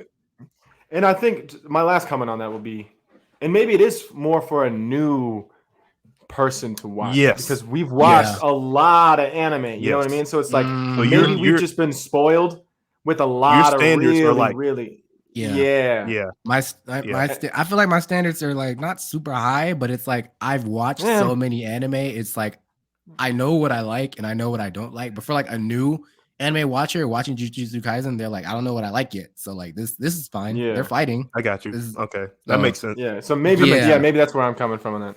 Mm-hmm. So, but I don't know. Like one anime that I actually did think for a while that had potential to be like a top 5 new anime was Hell's Paradise. I feel Oh I feel yeah, like, no. dude, Like, what was it, the Gabimaru the first- Hollow is one of the coldest motherfuckers I know. Yeah. But yeah. Yeah, no. That was actually Hell's Paradise was wicked for the first Yeah. Really good. How many yeah. episodes were they just fire, bro? Yeah, bro. Yeah, fire. Yeah. But yeah, that's my Jujutsu Kaisen thoughts. And again, before y'all crucify me and the fucking, I don't want another One Piece real explosion. I don't think Jujutsu Kaisen is a bad show. It's just not for me. It's just not for me. But my opinion could change as arcs go Facts. and stuff like that. So I'm not saying I hate Jujutsu Kaisen. I'm saying like season 1 was just fucking not for me. Season 2 is great though. Shout out to my nigga Gojo. Somebody's gonna say I don't know what I'm talking about, but yeah, whatever. Cheers. Two real quick things before we jump into this last real massive topic, and then we'll close out the show. So I don't have the images of them. I wish I would have grabbed them when I saw them, but I forgot. One Piece leaks. Did y'all see the Japan leaked the new Devil Fruits coming out? Yes. Yes. Yeah, I didn't. Yeah, I don't think they described them at all. And Ellis, correct me if I'm wrong, but I think it was just images, right? On like the So it was the panel. Yeah, so it was images and the people who had those devil fruits. So I don't know how much y'all know, but and by the way, Luffy officially beat Kaido. So Yeah, that's a top tier moment right there. So now that the Wano arc is done, we getting into the Egghead arc. And that's gonna be with dealing with like scientists and devil fruit powers and new enemies. And from what I've seen, and from the people who have these devil fruit powers, bro, the Blackbeard pirates gonna be a menace. Really? They are going to Wicked. be a menace. Damn. This is like the Straw Hat Blackbeard Pirates. This is like the Straw Hat Pirates going against Golden State right now. True. Really? True. Yeah, The whole lineup is damn. stacked. Damn. It's like I knew they was strong, but like, damn, bro. It's like 80% of the new devil fruit powers are going to the Blackbeard Pirates. Damn. Do y'all real talk, beefing real them up. question about this? And this is one of those things that's gonna get me canceled. Uh-oh. Here we go. Oh shit. Do y'all think that they're overdoing the devil fruits in One Piece?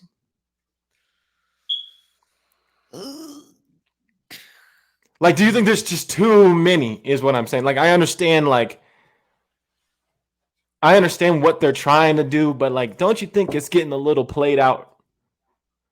Like they're gonna keep adding new devil fruits. And that's what I'm afraid of. It's like it's just gonna be there for more content, and I'm like, okay, like that was the whole point. Is like they're supposed to be rare as fuck. So why do many of them keep popping up? Mama have them.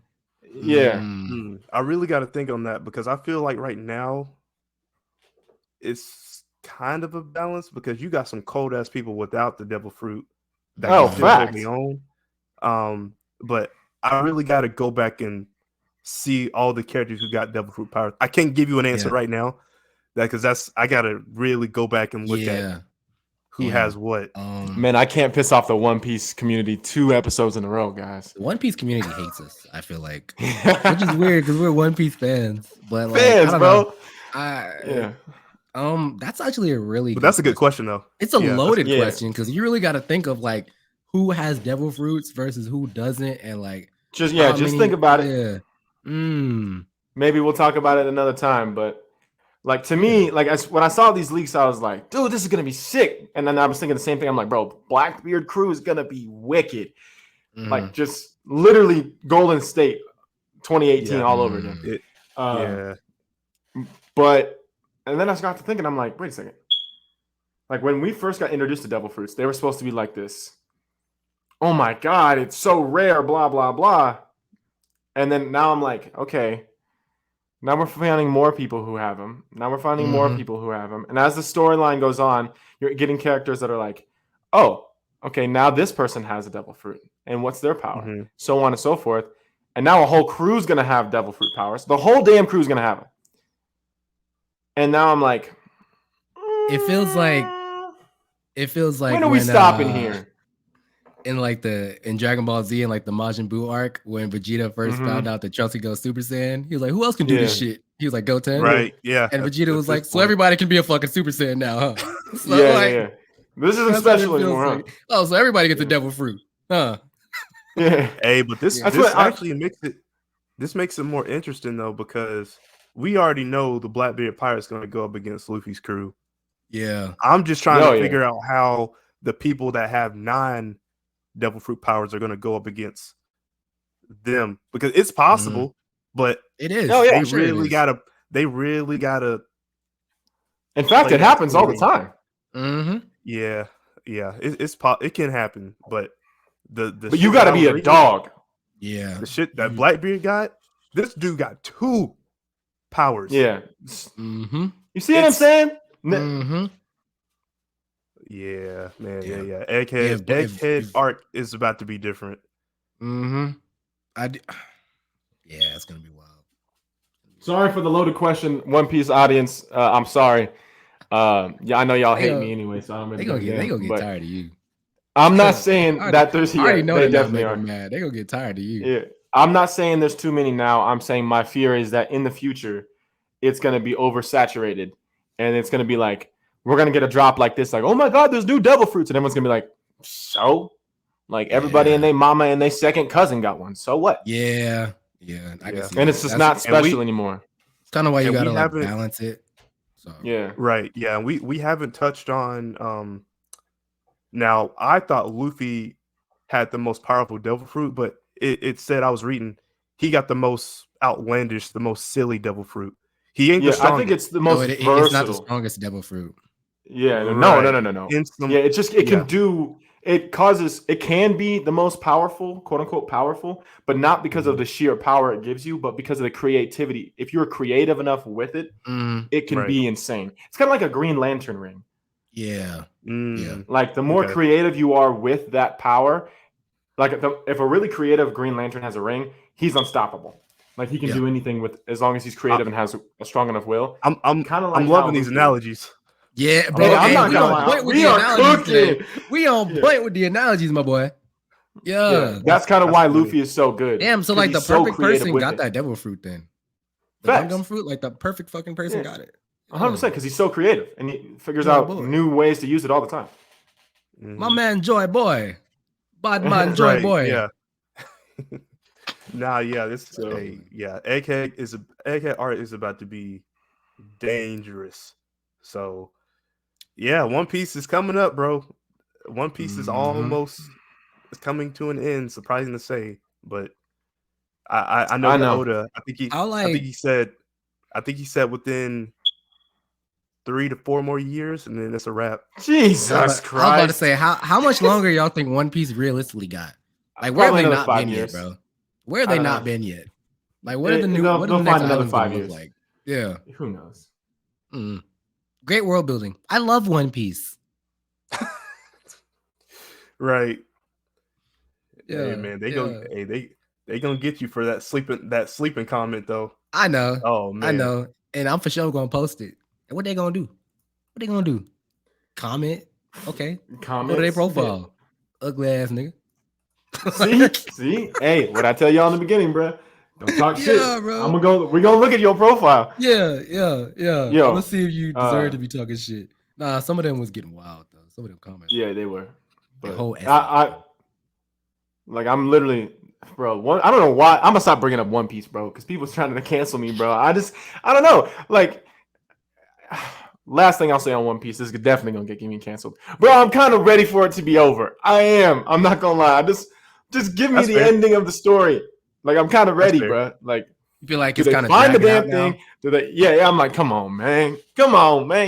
Yeah. Like, hey, we never been around longer than I've been alive. Bro, 1999 up until now, they're still coming out with episodes. Like, that's crazy. It's at some point where it's like, okay, man, let's wrap it up, brother. Let's wrap it up. Go ahead and call it, man.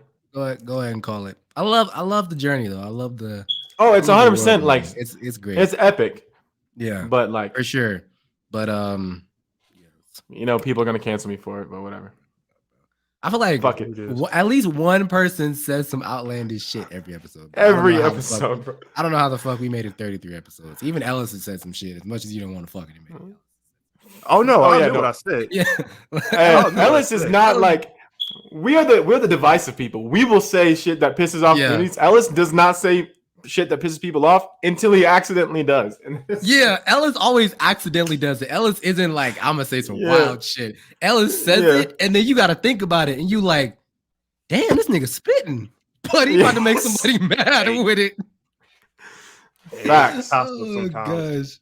Like, if you let me cook, you let me go. Now I reflect and look back. I'm like, damn, I really said that. Yeah, bro. Yeah. It is what it is. Yeah. Who cares, bro? Fuck what it. they gonna do? Nothing. They're gonna comment. Facts. The next thing I had was 7 Deadly Sins, the 4 Nights of the Apocalypse. Don't know if y'all have seen the trailer for it. If you have, go. If you haven't, go watch it. If you have thoughts, because that shit is gonna be bitching. Yeah, like, bro, the animation. Is it like a whole new cast? Because I know it said a new story begins like in the beginning. So is it like a whole brand new, fresh set of characters? Or I had it in my notes. Hold on. Are we expecting like cameos of like Meliodas and shit like that? Or I'm pretty sure that it said there was going to be cameos. Okay, because like my 7 Deadly Sins knowledge is like foggy because it's been like years since I've actually watched that show. So like I was looking at the characters and I was like, do I not recognize them because they're new, or just because I haven't seen the show in like a year and a half, pretty much? Yeah. So hang on, let me pull my notes up. It looked like really emotional too. It looked like the power of friendship type shit. The 4 Nights of the Apocalypse are a group of 4 holy knights prophesied to appear and bring the destruction of the world, as well as will lead the King of Chaos into his eternal kingdom into doom. So the overview states that basically, as they indicate, they're going to be just an order of 4 knights who possess unique powers and are foretold to emerge in the not so distant future. It's basically going to be destined to bring King Arthur and the kingdom of Camelot to his ruin. So Arthur is going to be basically the main character of the story, which, by the way, that's the green-haired one of the best characters. Yeah, one of the best characters inside of all of Naruto, inside of all of the Seven Deadly Sins franchise. I think it's almost like an alternate reality, basically, because the 4 Knights of the Apocalypse are just Meliodas, King, Merlin, and what's her name? Man, why am I blanking on her name right now? Bond not in there? No? No, but it's not Bond. They're all named differently. Like, they look exactly the same. Right. But like they call him Percival, which is Death, the knight. It's just young Meliodas, basically. It's what it looks like to me. And then Gawain is just young Merlin, and so on and so forth. Like, they just look like they're different. They have different ideologies, and they maybe have different personalities.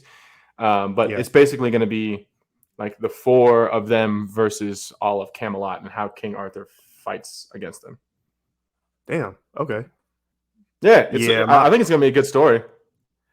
I'm going to definitely check it out. I honestly, I think I kind of fell off, though. I'm not going to hold you with Seven Deadly Sins. I need to go back and just watch it again, because my knowledge of that show is, like B-More says, it's foggy.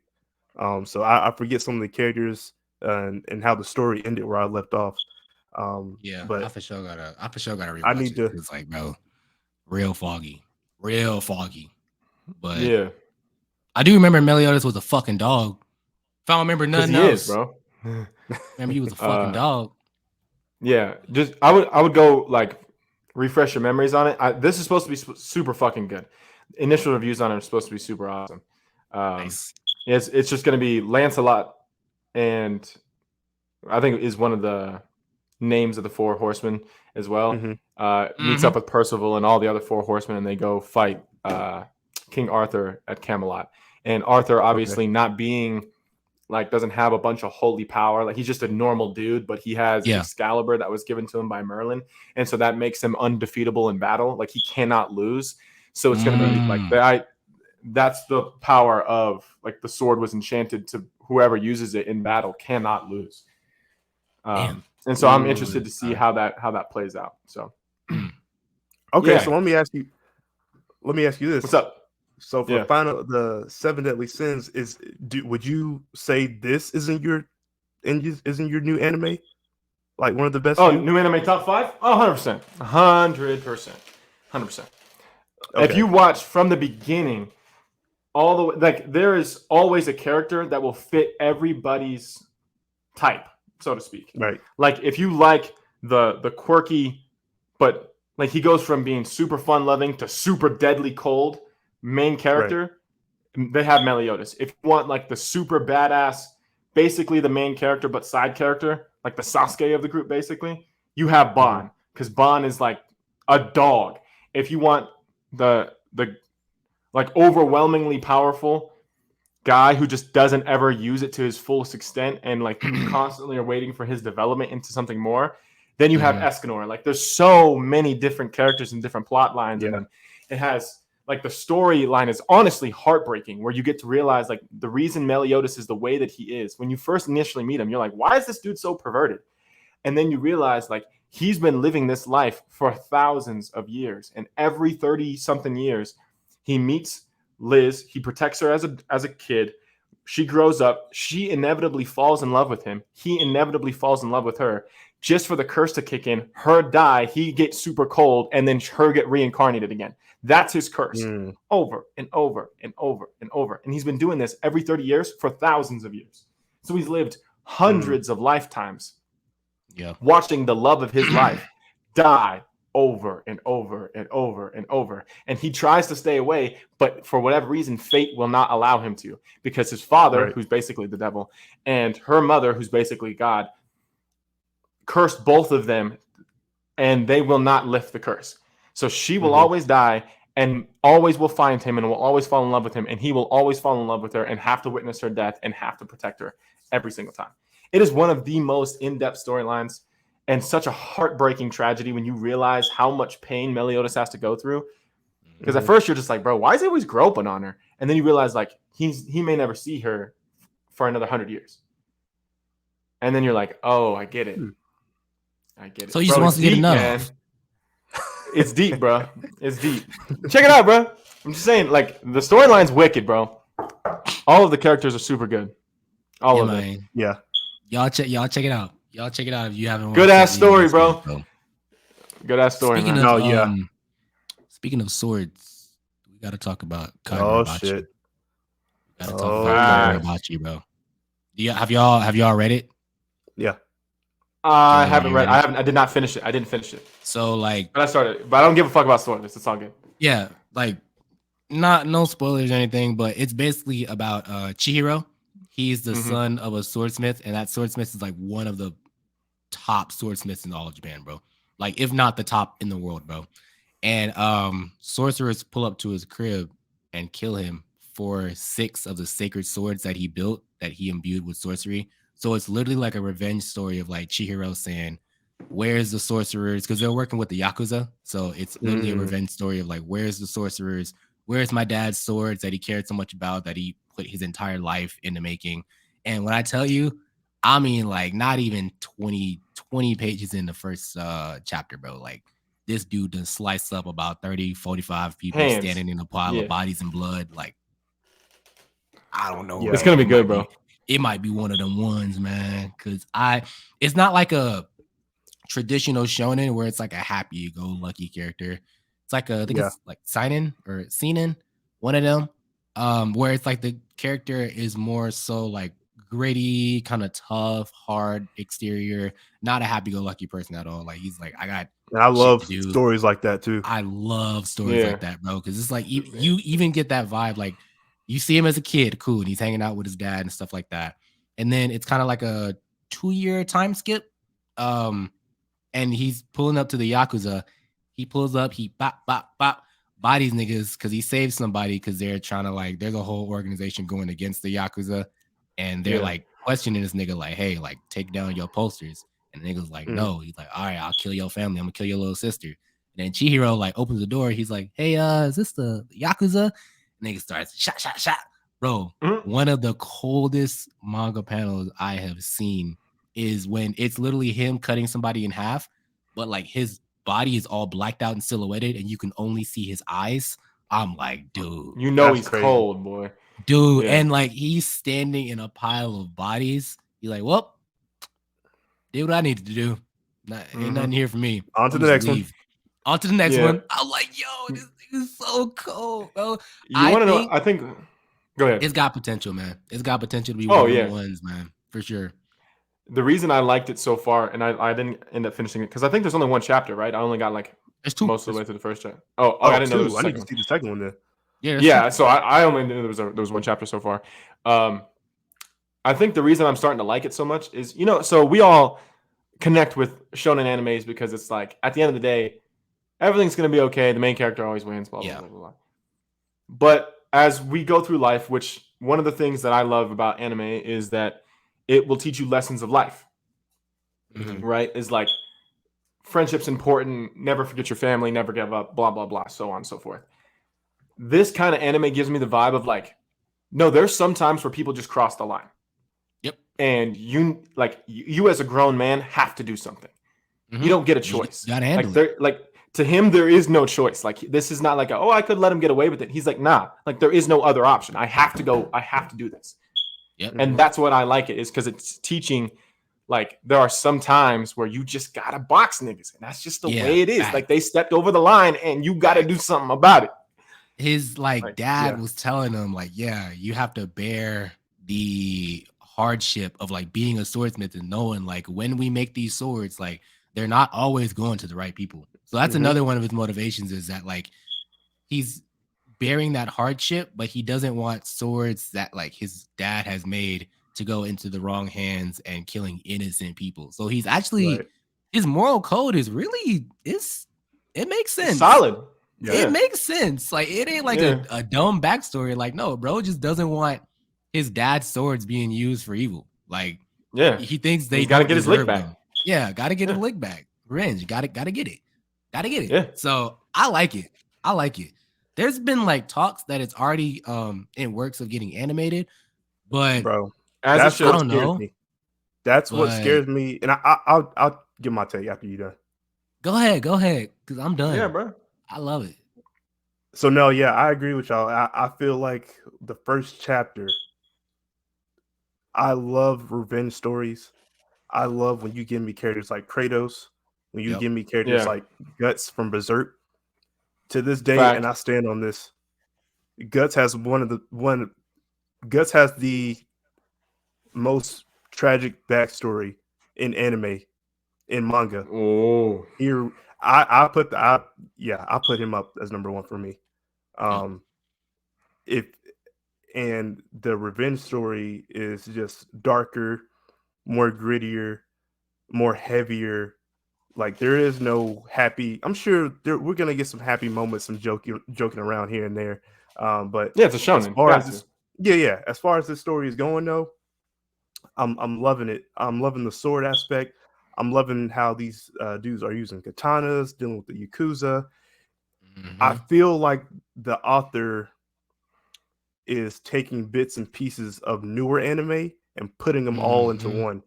We're getting a little piece of Demon Slayer. We're getting pieces of this anime, or this manga, putting them together, and we making what we got right now.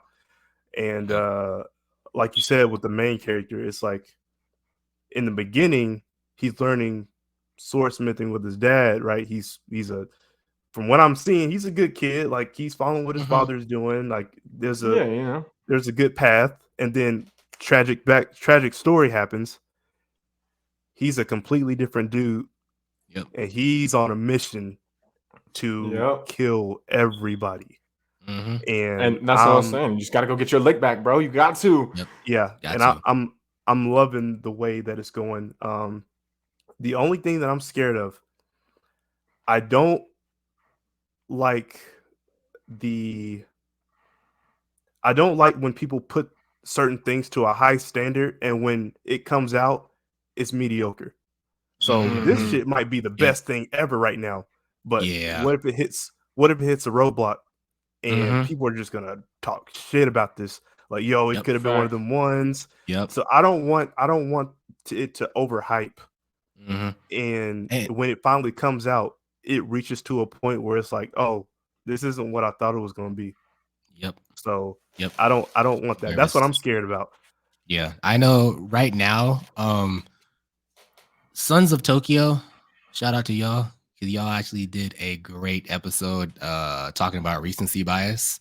And I feel like right now, Kagurabachi has some recency bias of being like super great. Because if you see actually online of Kagurabachi communities and stuff like that, like they say it's better than it beat out Jujutsu Kaisen's manga. As far as Family. Like, Spy Family beat out Spy Family too. Like it's number 5 manga trending in like all of Japan right now. And how do you have a community with 2 chapters? Completely, bro. That was with 1 chapter. The chapter How? dropped like a day. It was out for like a day, and everybody was saying it's the best thing. It's gonna blow Jujutsu Kaisen out of the manga sales, Spy Family out of the manga sales. And at first, I thought it was just like a meme, but like, cause you remember how Marvel had Mobius, and everyone was memeing the fuck out of that movie. Like Mobius is the greatest movie ever. I thought it was a situation like that, but there might be some dead serious. Might be dead. They might be dead serious. They might think this is like the best manga to ever touch an iPhone or touch a book. So I don't know. I don't know about that. It's a lot of manga out. I don't know about that. I know it's good though. I like what I've seen so far for sure. I like how you get to see him as a kid, and then the time skip, and then it just immediately cuts into action. Like I I don't even know why the fuck he's so mad right now, but I don't care. He's cutting niggas up. So, and then you learn kind of more about the backstory and what happened, stuff like that. That's what I like. That's what I like about it. Yeah, it's definitely got potential off the first chapter to be okay. It might be one of them ones. Yeah. If it gets, who would y'all want to see animated? What studio? That's a good question. I'll have to think on that. That's a great question. Yeah. Let me think. Well, I know Mappa. I mean, like, work, I think don't hit I was gonna say Mappa would probably be my first initial thought, but I mean, don't you think that would oversaturate it though? It would, because then Mappa already has a lineup, bro. A lineup. Like, I'm gonna have to get back to you on that question. Yeah. I gotta find out, bro. Hold on. I'm not gonna be able to think and like I gotta find this because they be doing like Hell's Paradise. They be doing like, bro. They're busy, so bro. Many. Don't they do Jujutsu Kaisen too? I think so. Mappa? I think so. I know they do AOT. Let's see. I know for sure they do AOT. That's tough. They did the Vinland Saga as well. Yeah. Forgot about that. Yeah. Because about fighting spirit. Because they got Mappa working like slaves. They do have Jujutsu and Chainsaw Man. So if you say Mappa, just know we ain't seeing it till 2027, 2028. Fact. Oh man. You could say Ufotable, but they all of their budget's going to Demon Slayer, bro. So they're gonna have to split the budget. Talking about oversaturation of like the same content, you're gonna put the same another sword anime animated by Ufotable. But they would cook. They would. So I don't know. You know they would do it right. I don't know. Yeah, they would, bro. Yeah. I don't know. That's a question. That's a question. Yeah. Yeah. You got anything else? The last thing I had was the Boruto time skip. I don't know if you guys are caught up on what happened after Boruto went away for 3 years. I don't know if you guys are even tracking any of that or if you care about any of that. That was my last topic. It's like this post time skip is basically the new Shippuden, and so people are gonna, because I'm not super caught up with Boruto. So I had to. My research was YouTube videos on people's reactions to the time skip. As far as time skip designs go, actual fit designs, what is the obsession with belts? Everyone has a belt. That's a good question. I don't know. Everyone has a belt. One nigga was wearing jeans, bro. What happened to the ninja outfits? What happened to the I don't know. I feel like after Naruto Shippuden's time skip, everybody was still for the most part wearing ninja the same fits. stuff. Naruto had a tracksuit. I mean, he had a tracksuit initially too. Yeah. So, but I just feel like the design of Boruto characters right now is really weird. Again, I'm not caught up to Boruto. Maybe they've been dressing like that. I don't know. Well, but everybody got a belt and jeans. So, if that nigga Boruto pop out with some Jordans, shout out to that nigga. If you pop out with some Jordans and some jeans, shit, boy. Fuck with it. Yeah, it's just a whole new thing, right? And so my biggest gripe with Boruto was always they nerfed Naruto and Sasuke, and the writer came out and said I had to nerf them so that the new generation could shine. Because if I kept them to where they were at, they would have just kicked the crap out of everybody, and it just wouldn't have been. And or if I brought in an even higher threat, the new generation would never have stood a chance, and it would have just basically been an extension of Naruto, which they kind of should have done. But I think the thing that I'm struggling with right now in the time skip is we all knew that Boruto was going to be basically Sasuke 2.0, right? And we always knew that Sarada was going to try to follow in Naruto's footsteps and that they're in love and they're going to have this perfect child because it's going to basically going to be an Otsutsuki because it has the blood of all the different tribes, of all the 4 main families in Konoha. So it's it's going to have the ability to awaken the Byakugan and the Sharingan, and it's gonna have Uzumaki blood, and it's gonna have Hyuga, and it's just That's gonna a have wild the whole mix. 9 yards. It's gonna be wild, bro. Like, yeah, you didn't like think about it. Like, Boruto is the son of an Uzumaki and a Namikaze, as well as a Hyuga, and then you have Sarada, who is from the Uchiha clan, and then wherever the fuck Sakura is from, who cares? But then, like, they're gonna have the main families of Konoha are gonna be their kid, and like everyone already knows that Boruto and Sarada are gonna. That's how she awakened her Mangekyo Sharingan, is because she was stressed out about Boruto because she loves Boruto so much in this whole 9. But I don't know. It just feels like a cheap imitation. Is basically what it feels like. They had to get rid of Sasuke. We don't know what the fuck happened to him. All we know is that Boruto's now wearing his shit. He's got his sword. He's got his headband. He's got the whole situation. He's got the cape and everything. And he's got his glove. He's just like a little edgelord, like Sasuke is. Oh, is he like a Sasuke dick rider? Oh, 100%. He's just, yeah, that man doesn't get off his knees for Sasuke. I know he latched on to Sasuke. That is one thing I know, is that like he was having daddy issues and he latched on to Sasuke because Sasuke was like, which doesn't make sense. How the fuck do you have daddy issues with the whatever? He was like, oh, my dad's never around. Let me latch on to you. Tell him, like, your dad's a goat, bro. Like, dad's busy, bro. Like, what? Yeah. And then, I'm sorry, I gotta take care of the village.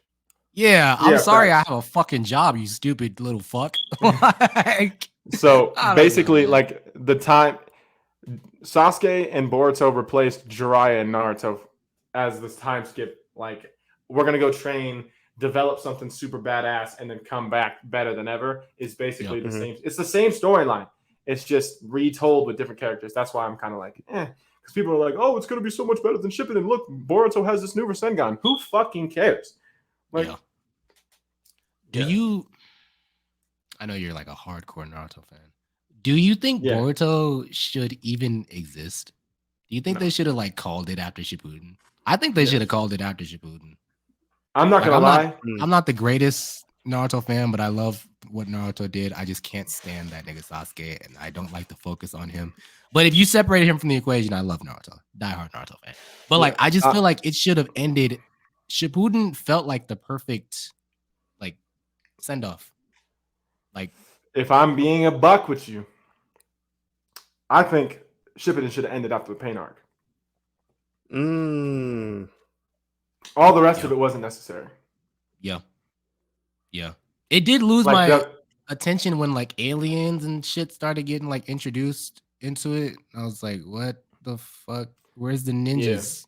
Like, is one central ninja nigga with all the I'm like, what? Yeah. So I mean, don't get me wrong, like the final Fourth Ninja War was sick. Yeah, and we got to see some like Mike Guy obviously opened the 8th gate, was lit, but like if you really think about it, Madara was just dicking around for the most part. He was just like, I'm gonna wait and see if I can beat Hashirama now. All of you are just gonna be my warm up. And then when he couldn't beat Hashirama still, and Hashirama was like, shut up, I'll get to you later. He was like, this motherfucker.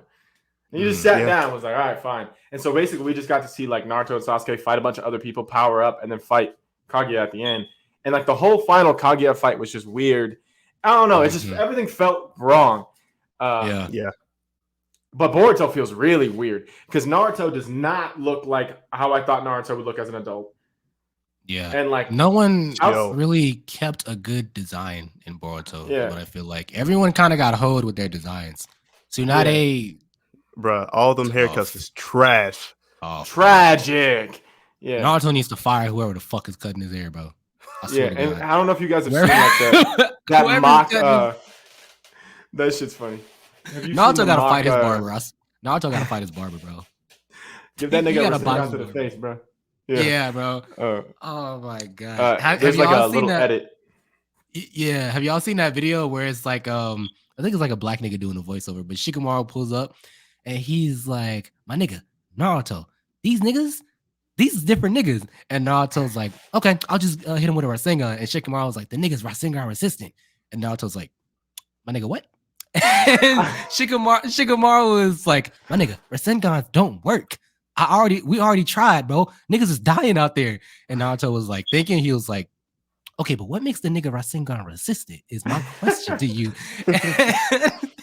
I'm gonna send it to y'all guys. This shit is fucking hilarious. Anytime I see Boruto, instantly what I think of. I'm brain went on a fucking tangent right there, bro. But yeah, it's funny as shit. Naruto needs to fight his fucking barber though. Yeah, my knowledge of Boruto isn't like I saw the very first episode and it was weird because you see Naruto as not Naruto, Boruto as like a teenager or like a young adult, and then it goes back to when he's like a little kid, and then you get a whole bunch of filler for no reason, and I'm like, bro, and then I see Sasuke fighting a dinosaur. I'm like, bro, where are we at right now? What the hell is going on? Yeah, it's a weird ass. It's a weird thing, man. It feels like all over the place right now. Boruto like kind of had an okay start, had no fucking idea what to do with like the middle, and just like said, "Time skip." Like, that's pretty much how my Boruto experience is, bro. Yeah, to answer your question though, like, is Shippuden? I don't think Boruto is going to beat out Shippuden because it has so many iconic fights. There's no way. There is no way. They, like you said, they should have ended with Naruto. Period. That's it.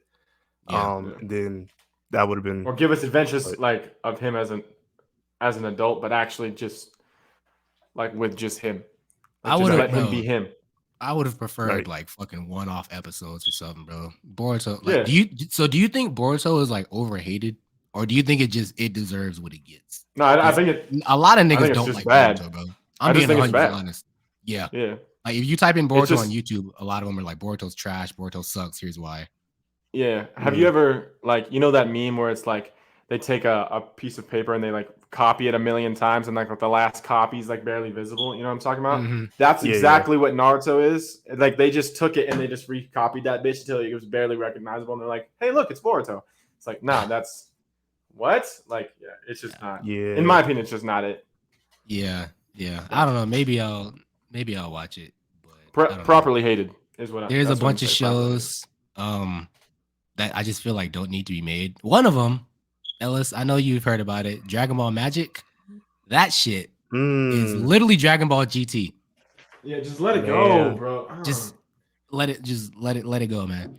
Literally, you see what I'm saying? It's like I know we're holding on to the moment, but like, dude, let it go. It's like we have like 50 million Yu-Gi-Ohs now. We have like One Piece has been going on for damn near 3 decades. Like Dragon Ball has every iteration. Goku has 80 million forms, bro. Just let it go. Damn.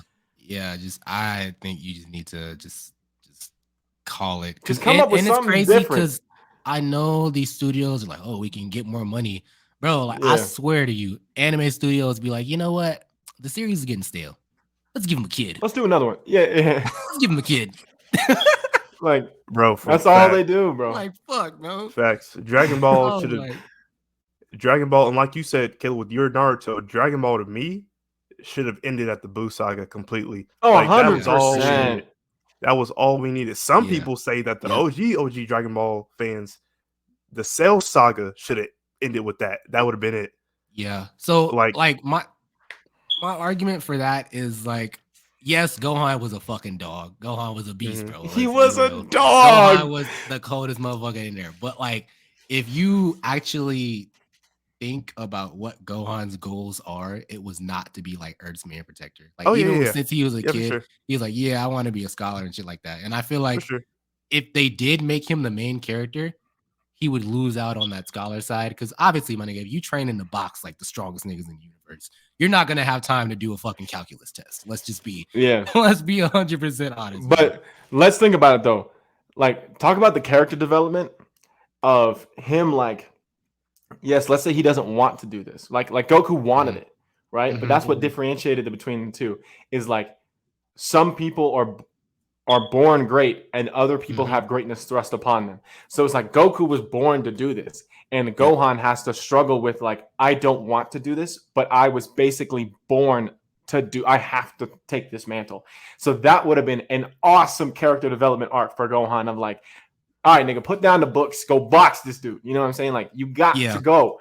It's you or we dying. Like, it would have been good.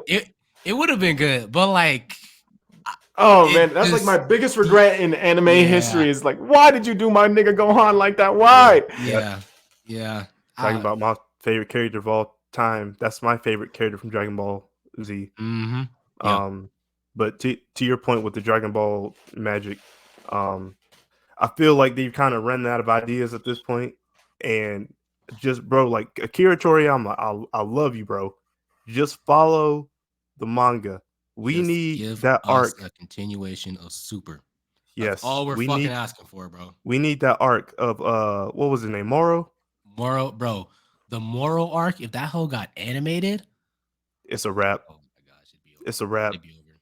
It'd be fucking Dragon- over, I swear. Yeah, but it's gotten to a point now where they are just reiterating and recycling stuff, like you said with Yeah. the Dragon Ball GT. I was looking at all the notes and the points that they were talking about. It is beat for beat, literally the same show. It's Same just in show, newer probably animation. better animation. That's Right. it. Yeah, just, Exactly. just Yep. let it go. Instead of Pan, it's what? Elder Kai? Shinkai? Yeah. Mhm. Yeah. So like, and they're chasing a demon instead of finding Dragon Balls. Like, what the fuck, bro? That's what I'm saying, Stop. bro. Just like sometimes you just gotta let it go. I get it. Like Goku and Vegeta and all these characters are iconic, and like no one wants to see Dragon Ball quote unquote die. Just like no one wants to see One Piece die. No one wants to see Mhm. Naruto die. Like, bro, let it go, please, please. Yeah. It's Yeah. played out. Yeah. It's played It out, gets bro. to You a had point- your opportunity. Yeah. And you fucked it up. No one asked you to fuck Gohan up. We all were like, all right, bro, like, cool. Gohan's that dude now. Goku stays dead. Gohan becomes this dude, and then we have this whole other arc. No, Mhm. you couldn't let us have a good thing. We wanted one thing, and you let it all go. Yep. And like, And it's just wild that like I would have been fine if Gohan became the main character. I know he would have given up on his studies and people would have been like, "Oh, but he wanted to be a scholar." Sorry, buddy. Sometimes things don't work out. But like the Boo saga was fine for me. I feel like that was a good way to kind of peace out. send it off. Yeah. And then they came out with everything else.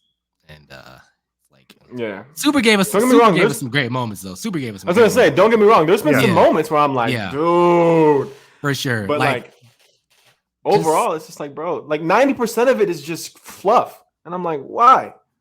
Yeah. I literally only remember because like Super is literally Resurrection of F and then Frieza and then bullshit. And then the only thing people care about, Turn and Power.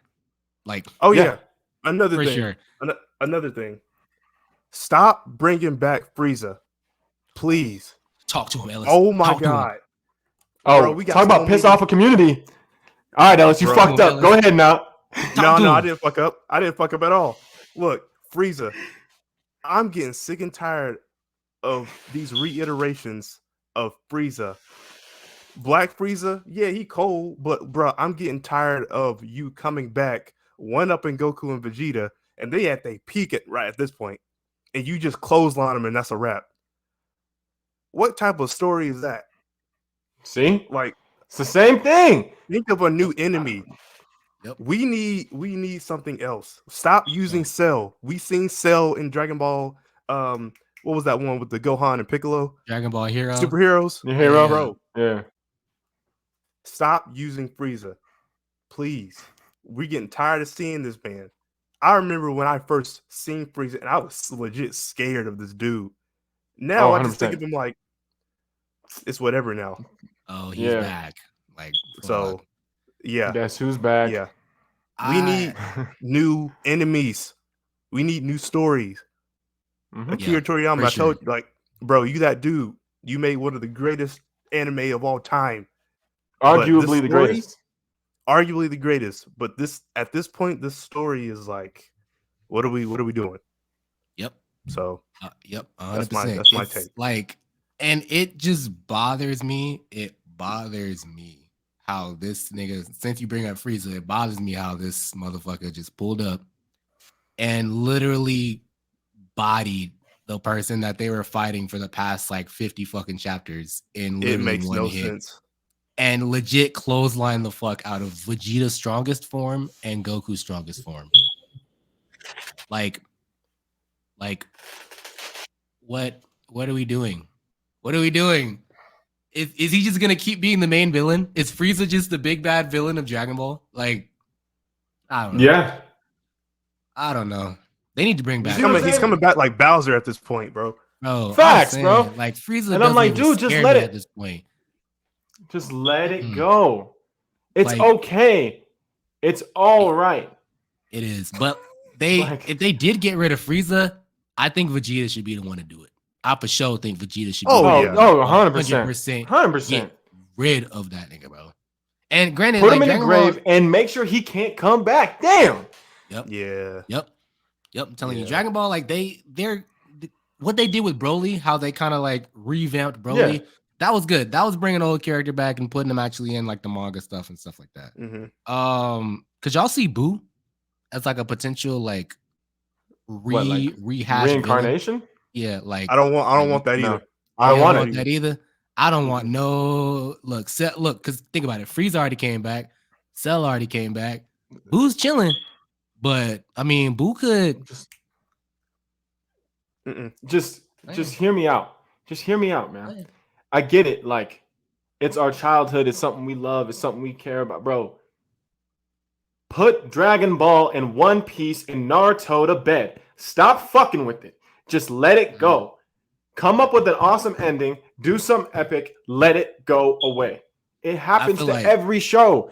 Every show eventually has to stop. Just let it stop. Damn. They had their time, and like the height of when we were kids and it was like weekly, that was their time to give it like a proper like send off. And now it's not like tarnishing the legacy of anything, but it's like, okay, I'm 25, bro. Like, when is this? I've been watching this since I was like 7, 8 years old, bro. Yeah. Like, yeah. No, I don't know. And maybe I'm out of pocket for that, but like there's certain animes that you just need to go to bed, bro. And it is what it is. And like I get it, they've been around for forever and they're trailblazers and like all that, but like, bro, come up with a good ending to One Piece. Let Luffy find the One Piece, become the king of pirates. Call it. No kids, no nothing. Nobody else. There's nothing else. Just let it be what it is. End it. Let Goku and Vegeta die in their final fight, saving the universe against some super powerful villain, and then everyone has everlasting peace. Call it. Don't let it do anything else. Just let it be what it is. Like, just end it. Just stop. Yeah. You're gonna ruin an awesome thing. Right. I need animated in like Full Metal Alchemist Brotherhood. Yes. Yep. Be done with. We is on point with these motherfucking analogies, man. What is it? Something in the water today. God damn. Facts. All right, bro. We've been recording for 2 hours. Y'all 2 hours. 2 hours.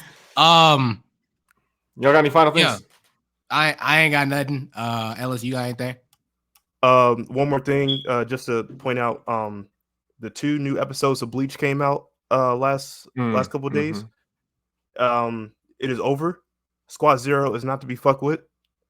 We got a new part 3 coming out next year, 2024, I believe in March.